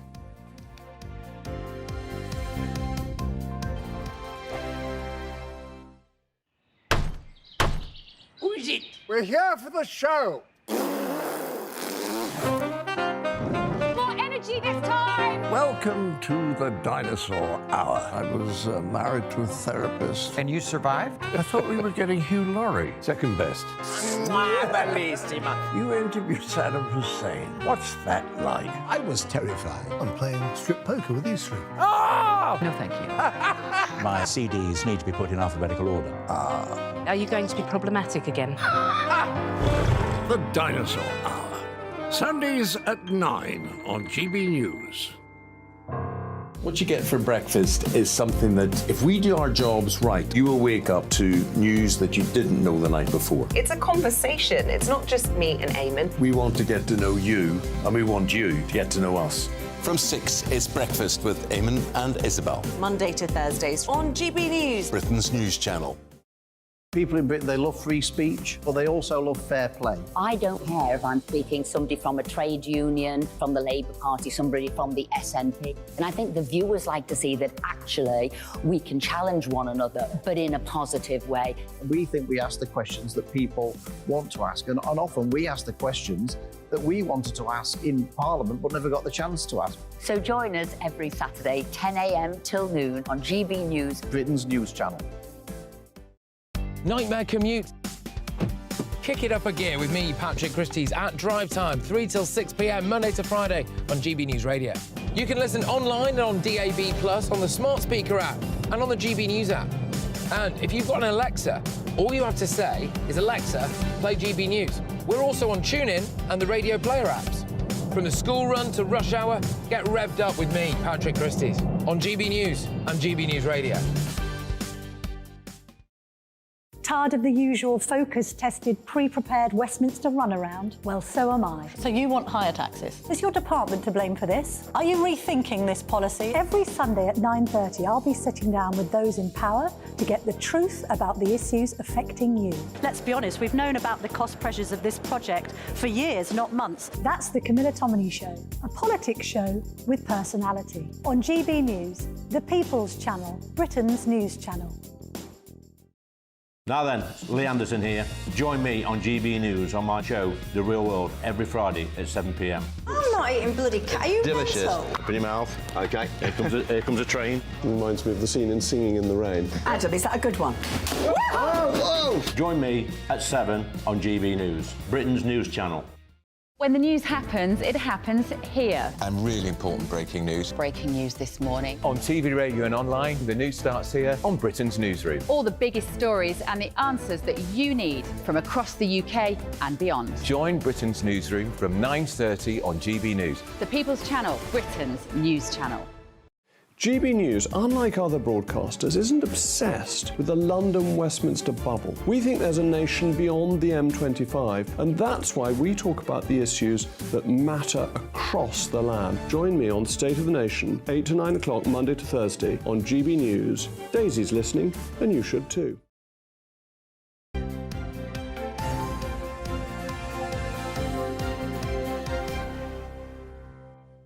Good morning. It's just coming up to 9:15. Welcome to Breakfast on GB News with Ellie and Pip. Joining us also, again, to go through some of the day's headlines is TV personality and author Christopher Biggins, who was just asked when he begins his run in Southampton, and I thought he'd been training for a marathon. Well, you could say I've been training for I mean, not that sort of run. It was a pantomime we were talking about. Exactly. So welcome, Christopher, and also broadcaster Claire Muldoon. Good to see you again. I think you're more likely to run for a Snickers, though, than you are a marathon, Chris. Well, Cheeky. I can agree with that. There was me thinking you'd been training hard. Right. Oh, that was funny. Let's get on to, Claire, this story that you've spotted in The Guardian, helping young people with mental health challenges. This is not only touching on post-pandemic for the young people in terms of their mental health issues, it also touches on and insinuates the fact that CAMS, which is a mental health referral scheme, is underfunded and it's now practically non-existent. And CAMS used to be a referral for schools, for social workers, for tertiary educationalists to refer young people to get the mental help that they needed to underpin themselves in the future. Now, I've got 4 kids and they're mostly grown up now. Eldest is 25, Tom's 19. I'm very much from the hard school of, if Tom's a great rugger player, if he didn't win when he was captain of his team, he didn't get fed. I'm really, and we're talking about the short, and he's built, he's a big boy. That sounds like child cruelty, Claire. Pip, he never lost. Go figure. Right? So I think that children need to have parameters and they need to have discipline. And we hear reports now, post-pandemic, that schools themselves and even the ability for children to attend schools is not got the importance that it used to have, because truancy levels have actually gone up. Because think about it, you've got a family living in poverty, 1 in 4 kids in London at the minute is living under the poverty threshold. What value does education have in these families? Very little, I would say.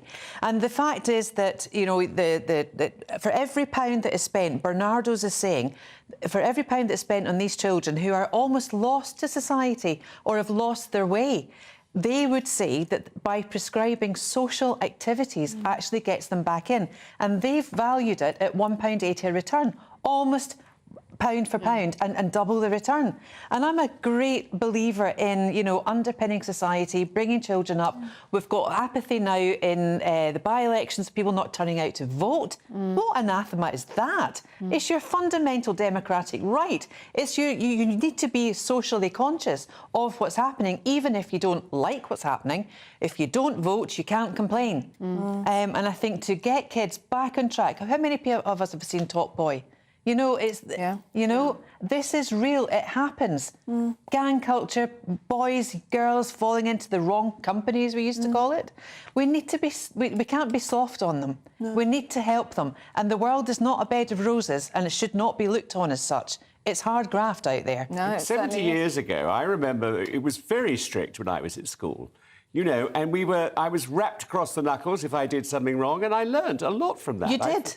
I think now it's too easy. Do you call for the return of corporal punishment? I wouldn't call it corporal punishment, because I think... That's what it was. Well, I think it was, but it certainly helped in bringing up young people in those days. Do you know what it did? It built not necessarily corporal punishment, but it built characters. Yeah. And that's what we should be doing, building characters. What's the great virtues? Sincerity, integrity, resilience. Unfortunately, they're called snowflakes for a reason. Biggins, do you think we've gone too soft, especially on young people? I think we have. I think, you know, and this is a terrible thing to say as well, I think that we lost out on conscription. Yes, I think, national service. I think that helped a lot of people, especially a lot of men, prove to themselves that they could do something. Well, men have been demasculated now through society. Yeah. I don't think anyone knows what their roles are. I'm a great believer in women are great, men are also great. Yeah. Let's celebrate the differences, but we're not the same. We're not made up the same. We're all equal, but we're different. We bring different skills. I agree. Well, let's talk about skills, shall we? Because, Claire, you've got a story in The Telegraph about over 50s. They're returning to work to supplement their pensions. They've got unique skills. We do. And there's 2 of us sitting in this panel with really unique skills that you girls can learn a lot from. What have you got then that we don't have? Tenacity, resilience. Because you're Gen Z, aren't you? Yeah, all those good things. Well, I know when your special birthday is. Yeah. So you've got at least 20 years to go to This Fits You.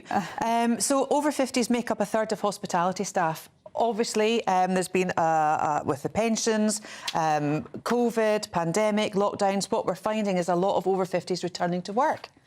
Because hospitality, the hours might suit because they don't have children to look after, they're actually supplementing pensions. And lo and behold, the hospitality industry are going, wow, where did this labour force come from? They're bringing so much to the table. And I know for a fact that the element of service as well, you're more likely to get that from someone older because they're not patronised and they don't think it's beneath them. A lot of youngsters they've got a lifetime of experience as well, haven't they? And you know It's who priceless. you are once you get to 50 plus. I mean, I was serving you all morning, Christopher, wasn't I? Unbelievable. Unbelievable. And you still haven't been to M&S yet. But, you know, you're absolutely right. I mean, I think there's a lot to be said for the over 50s. I think they know a lot. Yeah. And also now we're living longer. And so consequently, you can't say to someone, you must retire at this particular age. You go on, and I mean, I don't think, will you want to retire? I mean, it just seems such a long way off. I was having a conversation with somebody the other day about this, and they kept saying to me, "Oh, you need to make plans now. You need to make plans now." And I was like, "What?" What sort of plans do they want you to make? For retirement, you know, thinking about your pension. Money, yes, I suppose. But, you know, it's very interesting. We were talking earlier in the green room about the fact that, you know, there comes a point now where we've lost mortgages, if you're lucky enough, and you don't have to pay that. And so there becomes a point where you actually get richer as you get older through no... Well, I'm not sure you do at the moment. Well, but if you don't have a mortgage... that we're still in. Well, so many people can't get a mortgage. Well, I'm one of those. No, I mean, absolutely. But I'm saying I've paid my mortgage, and it was tough days, those mortgages. Yeah. You know, and it was really bad. But when you get rid of it, it's wonderful. No, but I think we're in a very different world now where people can't actually get on the property ladder. No, well, that is going to get worse, I think, sadly. Yeah, I think you're probably right. Well, Biggins and Claire Muldoon, it's been a wonderful morning with you both. It's been wonderful to be with you both. For keeping us company and taking us through today's headlines. Thank you. And good luck with your run. Thank you very much. Yes, good luck, good luck. Mayflower Theatre, Southampton. Nice little plug for it. December 9th to December 31st. Snow White. Claire's across the details. Very good. Teamwork makes the dream work. Thank you very much, both of you. Brilliant. In the last few days, Storm Babette has wreaked havoc on the country. What is it like where you live? Yeah, homes, roads and businesses have been hit by heavy floods and people, very sadly, have lost their lives. Well, severe flood warnings are likely to remain in place until at least Tuesday in some places. Well, the hardest hit part of the storm is North East Scotland, and GB News Scotland reporter Tony Maguire joins us now from Brechin. Good morning to you, Tony. Is the clean-up underway there now, then? Good morning. Yes, well, certainly quite a different scene here this morning. The sunrise and a fairly clear blue sky. Hard to imagine that just 4 days ago the River South-esque burst its banks, and River Street, where I'm standing at the edge of just now, became completely flooded. Hundreds were evacuated from their homes. Many decided to stay only to be evacuated later. And now the First Minister of Scotland, Hamza Yousaf, he's going to be visiting Brechin today to extend his thanks to the rescuers and the emergency services who helped so diligently over a quite exceptional 4-day period. Already around me this morning, the hole where the dike blocking off the river from River Street, it has already been packed with huge ton sandbags, and the street sweeper are out in force. But indeed many residents, hundreds, returning to their home, and they have described this as mind-blowing devastation left to the properties in the lower part of Brechin. Now, there are still some houses that are actually without power. You know, as many as 34,000 houses had lost their power to their homes. That was gradually restored by Scottish and Southern Energy Network, but still around 150 properties still have no power. And Brechin and Angus Council, well, they've stuck up a welfare food van for lots of residents to still get them a hot meal and a few hot drinks. Meanwhile, the First Minister, he said yesterday that his thoughts are with the families of those who lost their lives in extreme conditions caused by Storm Babbitt. Of course, we know that 3 people here in Angus lost their lives, the first of which, Wendy Taylor, was named yesterday as Babbitt's first victim when she was pulled from the water of Lee, just a little northwest of here. So quite a sombre mood as people kind of take in the reality, but certainly one small hope that things stand a chance of returning to normal, and that's that the children of Angus will be returning to school today at early learning centres and to schools up and down the country. Now, Angus Council, they have said that they're tremendously proud of the local residents here for clubbing together. On Thursday, certainly as things were at their worst, one woman up the street giving teas and coffees and loo breaks to the emergency services. Tony Maguire, it is good to see you, though, standing there in much, much drier weather. Thanks very much. We are back very shortly. Stay with us. In a world of dull and predictable radio and TV shows. Oh, hi. On Mark Dolan tonight, we've got big guests. We drill into the big stories of the day. The show adds up to a brilliant listening and viewing experience. Mark Dolan Tonight is the most entertaining current affairs show ever, and that's a fact. Join me, Mark Dolan, Fridays and Saturdays from 9, Sundays from 10. Only on GB News, the People's Channel, Britain's news channel. There's only 3 people you can trust in life. Your doctor, your lawyer, and your nana. I'm not sure. So join me, Nana Aquare, at 3 p.m. every Saturday and Sunday, where we discuss the biggest topics of the weekend. Be ready for battle. Could you be quiet? What is this? It's my new teeth. It's your new teeth. I don't bite. Well, not without a good reason. Always honest, always fun. Every weekend at 3 p.m. on GB News, the People's Channel, Britain's news channel. The Jubes and Kerr, we tackle the issues of the day with real, robust debate, both sides of the fence, battling it out with me in the middle with my forthright opinions and views. And often really interesting things happen because you start with a position and then by the end of the debate you find actually, well, I might not have thought about that one. What we need in this country is 2 new political parties. You should maybe think about doing a 2024 calendar. I'm Michelle Dewberry and I'm keeping you company right through until 7 o'clock this evening. GB News, the People's Channel, Britain's watching. Join us every night on GB News at 11 p.m. for Headliners, which is 3 top comedians going through the next day's news stories, which is exactly what you need, because when the establishment has gone crazy, you need some craziness to make sense of it. Headliners. You don't have to bother reading the newspaper. We've got it covered for you. Every night at 11 p.m. and repeated every morning at 5 a.m. We won't send you to sleep like some of the other paper review shows out there. So join us 11 p.m. every night on GB News. The People's Channel, Britain's news channel. GB News, unlike other broadcasters, isn't obsessed with the London-Westminster bubble. We think there's a nation beyond the M25, and that's why we talk about the issues that matter across the land. Join me on State of the Nation, 8 to 9 o'clock, Monday to Thursday, on GB News. Daisy's listening, and you should too. Every Sunday from 11, join Michael Portillo. There will be topical discussion, looking at the week before and the week to come. So kick back and relax at 11 a.m. on Sundays on GB News with me, Michael Portillo. GB News, the People's Channel, Britain's news channel. I'm Andrew Doyle. Join me at 7 o'clock every Sunday night for Free Speech Nation, the show where I tackle the week's biggest stories in politics and current affairs with the help of my 2 comedian panellists and a variety of special guests. Free Speech Nation, Sunday nights from 7 on GB News, the People's Channel, Britain's news channel. Nightmare commute? Kick it up a gear with me, Patrick Christie's, at drive time, 3 till 6 p.m, Monday to Friday on GB News Radio. You can listen online and on DAB+, on the smart speaker app, and on the GB News app. And if you've got an Alexa, all you have to say is, Alexa, play GB News. We're also on TuneIn and the Radio Player apps. From the school run to rush hour, get revved up with me, Patrick Christie's, on GB News and GB News Radio.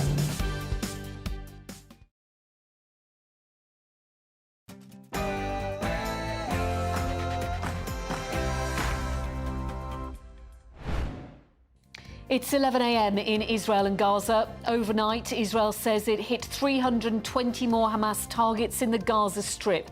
The Palestinian authorities say homes were hit without warning. Good morning, it's 9 o'clock on Monday the 23rd of October. This is Breakfast on GB News with me, Ellie Costello, and Pip Thompson. Here's what we've been covering on Breakfast today. Israel's defence minister says its bombing campaign on Gaza could last months and has hinted a ground attack is imminent unless hostages are released by Hamas.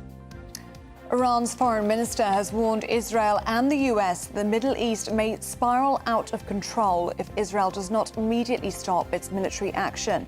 The government's Transport Secretary Mark Harper told us this earlier.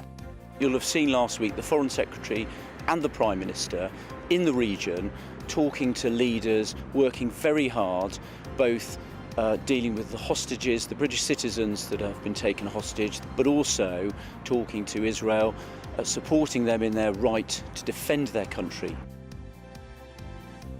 The Israeli Defense Forces have accused Hamas of exploiting civilians in Gaza by deliberately placing rocket launchers near schools, a kindergarten and a mosque. Mark White will have the latest from Tel Aviv. The Israeli military has released photographs it says shows that Hamas is placing these rocket launchers next to sensitive civilian sites, but it warns there will be no let-up in the airstrikes in Gaza. Latest figures show that shoplifting offences recorded by police in England and Wales have risen by 25% in the past year. We've learnt that the government is considering fitting those offenders with GPS tags. Sexual education will become compulsory for all post-primary schools in Northern Ireland. Pupils will be taught about abortion and the prevention of early pregnancy from January 2024. You can see a special report on that at gbnews.com. And Craig Snell will have your weather for you. Good morning. Storm Babette finally cleared the UK over the weekend. Will the weather settle down over the coming days? Find out in a little bit. And remember, you can join in any of our discussions this morning by emailing gbnews@gbnews.com, or you can tweet us at gbnews.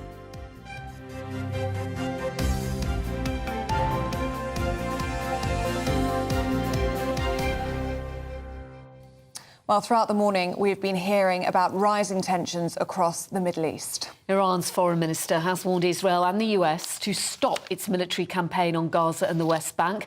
Otherwise, the region may go out of control. Iran blames the US for providing military support to Israel. But there is no let-up in the war on Hamas. Israel says it hit 320 more targets in the Gaza Strip last night and accused Hamas of using civilians as human shields by deliberately placing rocket launchers in schools, a kindergarten and a mosque. The bombing of Gaza has intensified despite widespread calls on Israel to minimise the risk of civilian casualties. Hamas says 266 Palestinians have been killed in the past 24 hours, including 117 children. Israel says it killed dozens of terrorists overnight. Well, Gaza's health ministry claims that since the 7th of October, Israeli strikes on Gaza have resulted in the death of 4,651 Palestinians, of which 40% were children. The United Nations says a second convoy of aid was allowed to enter Gaza to take supplies to millions of people inside Gaza in need of food, water and medical aid after more than 2 weeks of bombing. Well, tensions are also high in the occupied West Bank, where, in a rare move, Israel has bombed what they described as a Hamas target. A ground invasion of Gaza does appear imminent as troops and tanks circle the enclave. Fighting on the border, the Israeli Prime Minister has warned his troops that his people were in a battle for their lives and said the war against Hamas is do or die. Let's cross live now to Tel Aviv, where GB News' security editor Mark White is there for us. Good morning to you, Mark. And it does look as though that ground invasion is now imminent. And it was a night of action from Israel last night over the Gaza Strip. They're accusing Hamas of using the Palestinians as human shields, aren't they?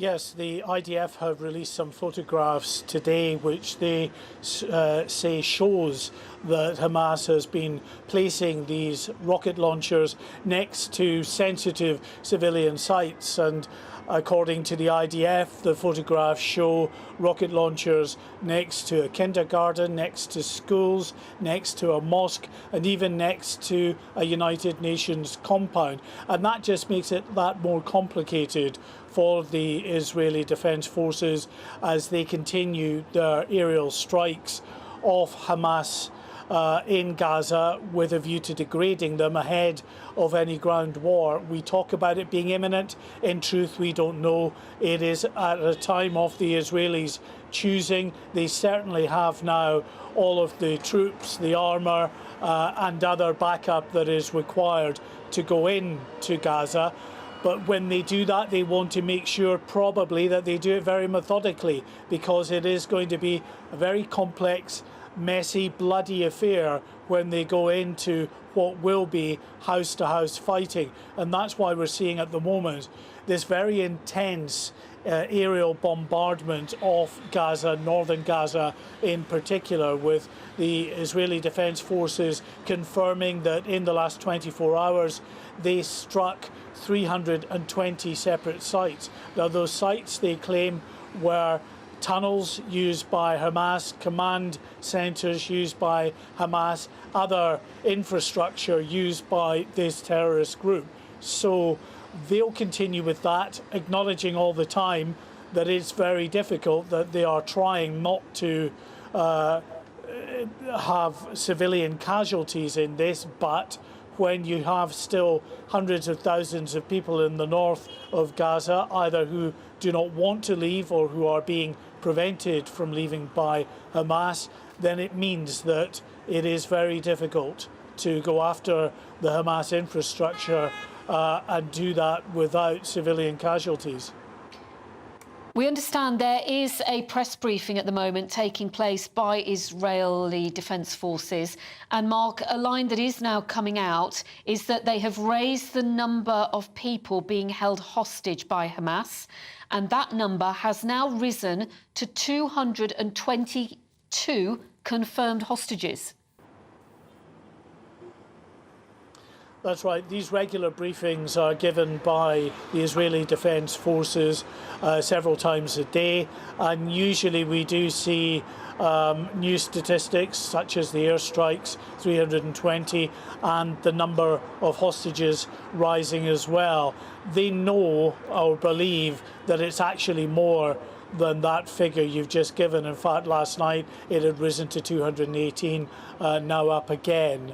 The difficulty for them is that they need to try to get some kind of confirmation that these people are not those who were killed and their bodies haven't yet recovered yet, and are actually people who are being held hostage. So as they're able to be a bit more sure that these individuals are being held hostage, and then of course they are contacting the families, they're giving the number. That's why it's sort of dripping out incrementally, because as they get more and more information to confirm that someone is actually a hostage and not someone who was killed, then they can put that information out. But some estimates are putting the number up closer to 300, but as I say, we're not yet there yet.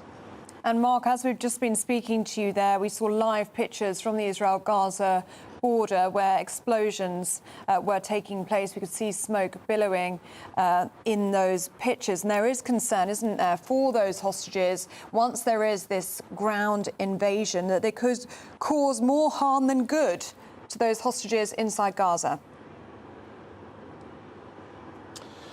Yeah, I mean, that's the difficulty they've got. As you can see from the images into Gaza, it's a very built-up community, especially around Gaza City. And where Hamas is, they don't exactly know, of course. There are hundreds of miles of tunnels that Hamas has had the ability to build and prepare to dig over a number of years now. And hostages may be in tunnels, they may be above ground as well. There is no doubt, the Israelis know, that Hamas are setting traps for those IDF forces when they go into Gaza. So it's going to be a very difficult, bloody, but also quite a slow campaign, I think, on the ground as they move forward. It literally will be house to house, building to building, fighting as they clear those buildings, look for potential hostages, and all the time are as careful as they can be not to kill these innocent hostages in the fighting that is taking place. Mark White, our Home and Security Editor, thank you for that latest update from Tel Aviv. Now, the Labour leader, Sir Keir Starmer, is visiting a steelworks in South Wales today ahead of his party's planned investment announcement. Sir Keir will visit the site with Welsh First Minister Mark Drakeford and Wales Shadow Secretary Joe Stevens. Their party plans to partner with the steel industry in order to deliver a decade-long investment programme for the area. We're joined now by political commentator Peter Spencer. Good morning to you, Peter. Always very, very good to see you. And Sir Keir Starmer here is indulging, isn't he, in traditional Labour Party nostalgia with this visit to a steelworks. Do you think this is intentional from Sir Keir, appealing to that very traditional base? Well, most certainly there are 40 parliamentary seats in Wales, and 14 of them are currently held by the Conservatives. Keir Starmer would dearly love to reduce that figure to, well, preferably about 0. And but what he's saying and what he's doing is actually playing quite well with the unions, because while the government is planning to put in £500 million to basically decarbonise the steel industry, switching from coal-fired furnaces to electricity, Keir Starmer is planning, if I've got my sums right, to spend something like 6 times that amount, but of course over a much longer period. And what he's doing, what he's presenting is, this is a reasoned, sensible, cleverly thought out plan, as distinct from the knee-jerk reaction that one tends to that the unions are accusing the government of doing. And I see you've got shots there of Rachel Reeves, the Shadow Chancellor. It has to be noted that during the Labour Party conference, she was fated to a far greater deal than the leaders of big business. And talking about the steel industry, he's going to Port Talbot, where 3,000 jobs there could be lost. And then over the weekend, we heard that 2,000 jobs could go at Scunthorpe-based British Steel as well. So this visit from Sir Keir, it is pretty significant then. Oh, it's extremely significant. Yeah, I mean, there's a serious amount of collywobbles taking place within the industry. As you say, there are thousands of jobs at risk here. And so it's quite a well-timed visit by Keir Starmer, just to say, listen, guys, I'm on your side. I'm going to do this sensibly. I planned this. It's longish term, but it will save your job, save your livelihood in the future, and save your communities. Because to go back to the Thatcher years, when she basically closed down the coal industry, it wasn't just the jobs that were lost, it was entire communities that were obliterated, which is why to this day she is such an unpopular figure in parts of the north of England. OK, Peter Spencer, very good to see you this morning. Thank you very much for your company. Stay with us, because very shortly Paul Kite will be back to chat with Alan Mullery, who played with Sir Bobby Charlton. We'll be remembering him. That's next.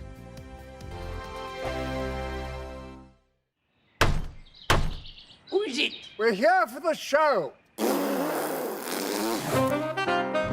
More energy this time! Welcome to the dinosaur hour. I was married to a therapist. And you survived? I thought we were getting Hugh Laurie. Second best. You interviewed Saddam Hussein. What's that like? I was terrified. I'm playing strip poker with these three. Oh! No, thank you. My CDs need to be put in alphabetical order. Are you going to be problematic again? The Dinosaur Hour. Sundays at 9 on GBNews. What you get for breakfast is something that, if we do our jobs right, you will wake up to news that you didn't know the night before. It's a conversation. It's not just me and Eamonn. We want to get to know you, and we want you to get to know us. From 6, it's Breakfast with Eamonn and Isabel. Monday to Thursdays on GB News. Britain's news channel. People in Britain, they love free speech, but they also love fair play. I don't care if I'm speaking somebody from a trade union, from the Labour Party, somebody from the SNP. And I think the viewers like to see that actually we can challenge one another, but in a positive way. We think we ask the questions that people want to ask, and often we ask the questions that we wanted to ask in Parliament but never got the chance to ask. So join us every Saturday, 10 a.m. till noon on GB News, Britain's news channel. Nightmare commute?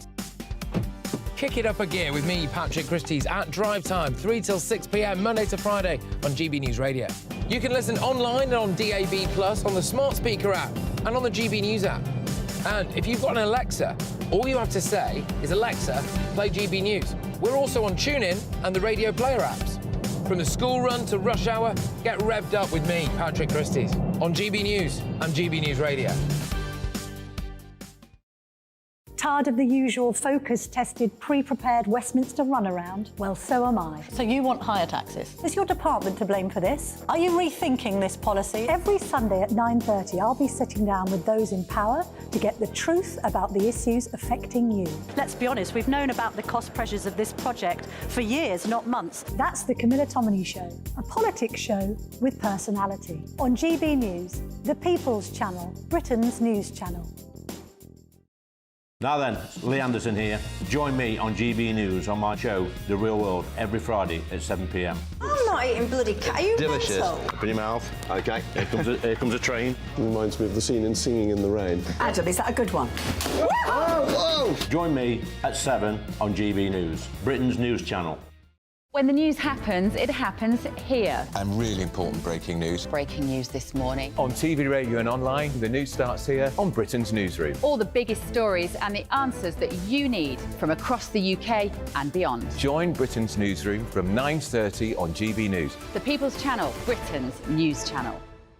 GB News, unlike other broadcasters, isn't obsessed with the London-Westminster bubble. We think there's a nation beyond the M25, and that's why we talk about the issues that matter across the land. Join me on State of the Nation, 8 to 9 o'clock, Monday to Thursday, on GB News. Daisy's listening, and you should too.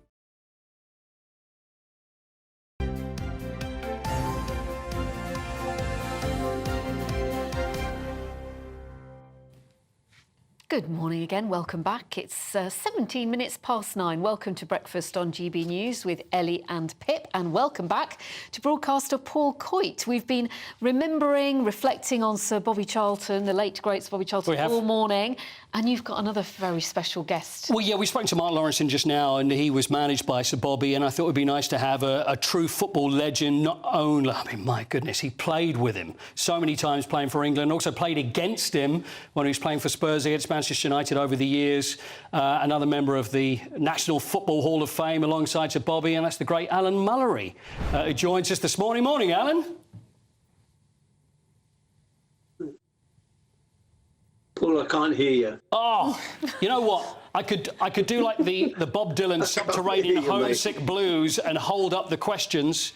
OK, we'll try and get Alan in just a second. Just tell us about Alan then. Well, Alan... He played with Sir Bobby. Started at Fulham, and then played at Spurs for many years, and then went back to Fulham. And during that time, that's when he made his England debut. And Bobby was in the England side. So he's got great experience. I could tell you the stories without...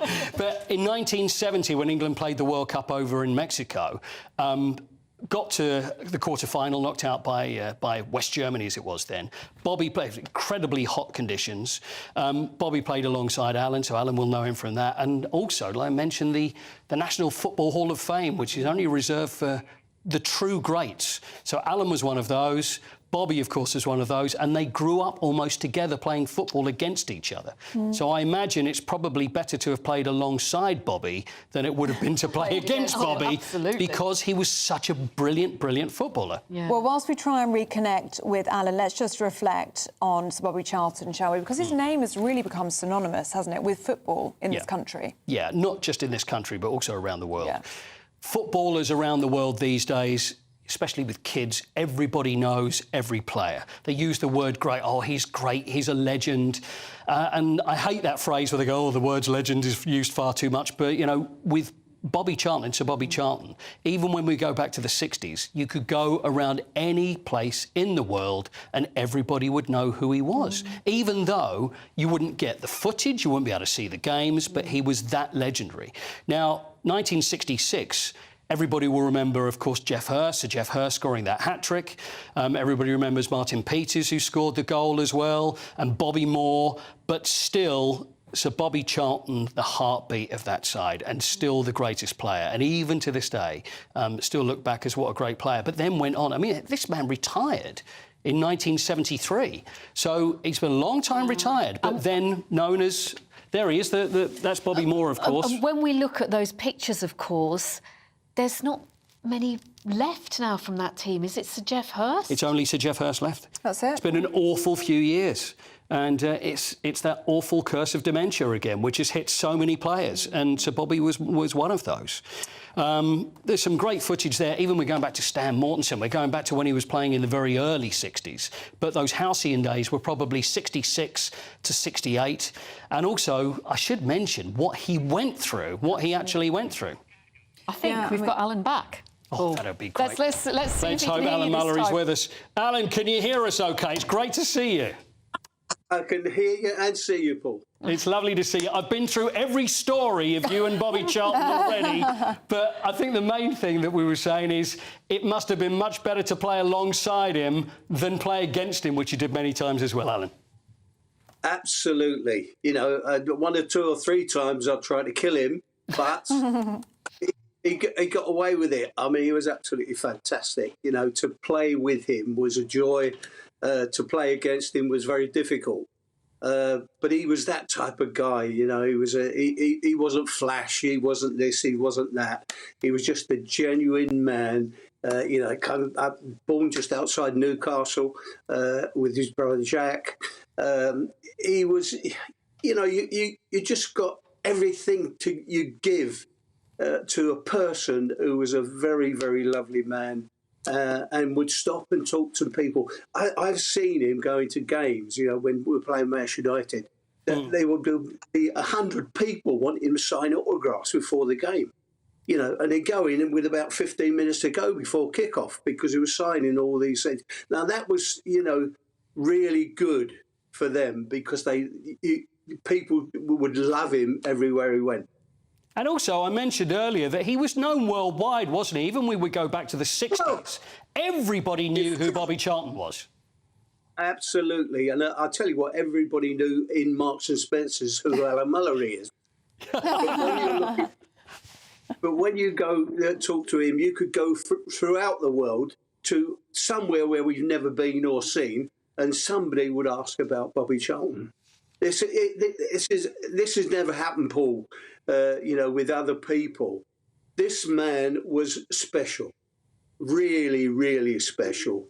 And, you know, when I look at the teams today, I can't see anybody doing anything like this man did for Manchester United and coming out of a plane crash with his friends dying. You know, unbelievable footballer, unbelievable man.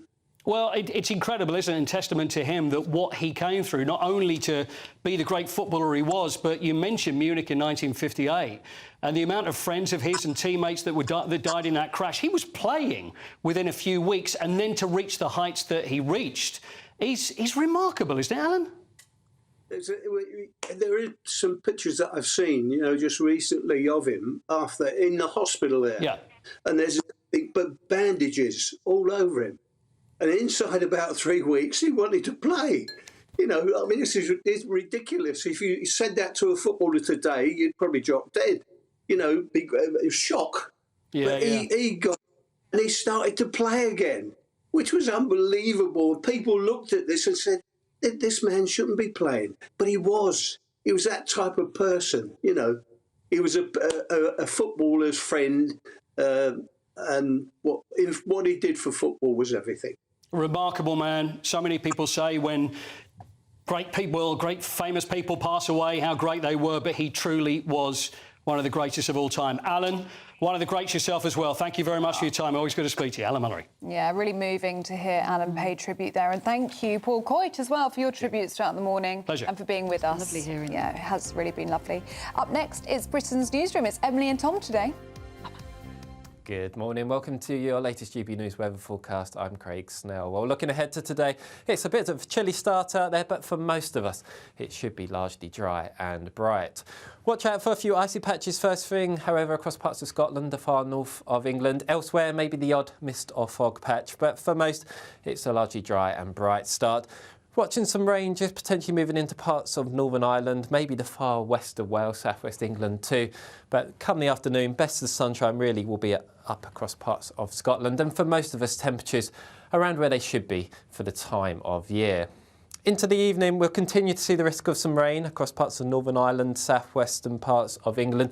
And then later on, we'll start to see this next area of rain just moving into parts of eastern England. So the clearest of the skies will probably be reserved for parts of western Scotland. So here could just see a touch of frost as we start Tuesday morning. But I think elsewhere, a milder start to the day compared to this morning. But overall, Tuesday is going to be a much cloudier picture right across the board.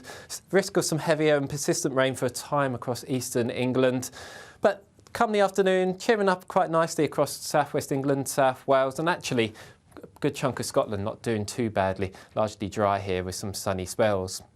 Temperatures on Tuesday, very similar once again. Highs reaching 10 to 12 in the north, potentially up to 15, 16 in the south.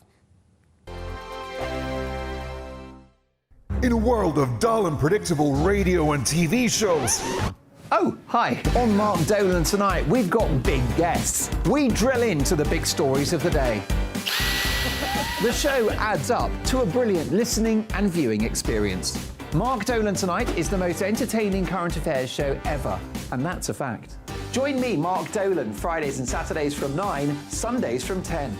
Only on GB News, the People's Channel, Britain's news channel. There's only 3 people you can trust in life. Your doctor, your lawyer, and your nana. I'm not sure. So join me, Nana Acquare, at 3 p.m. every Saturday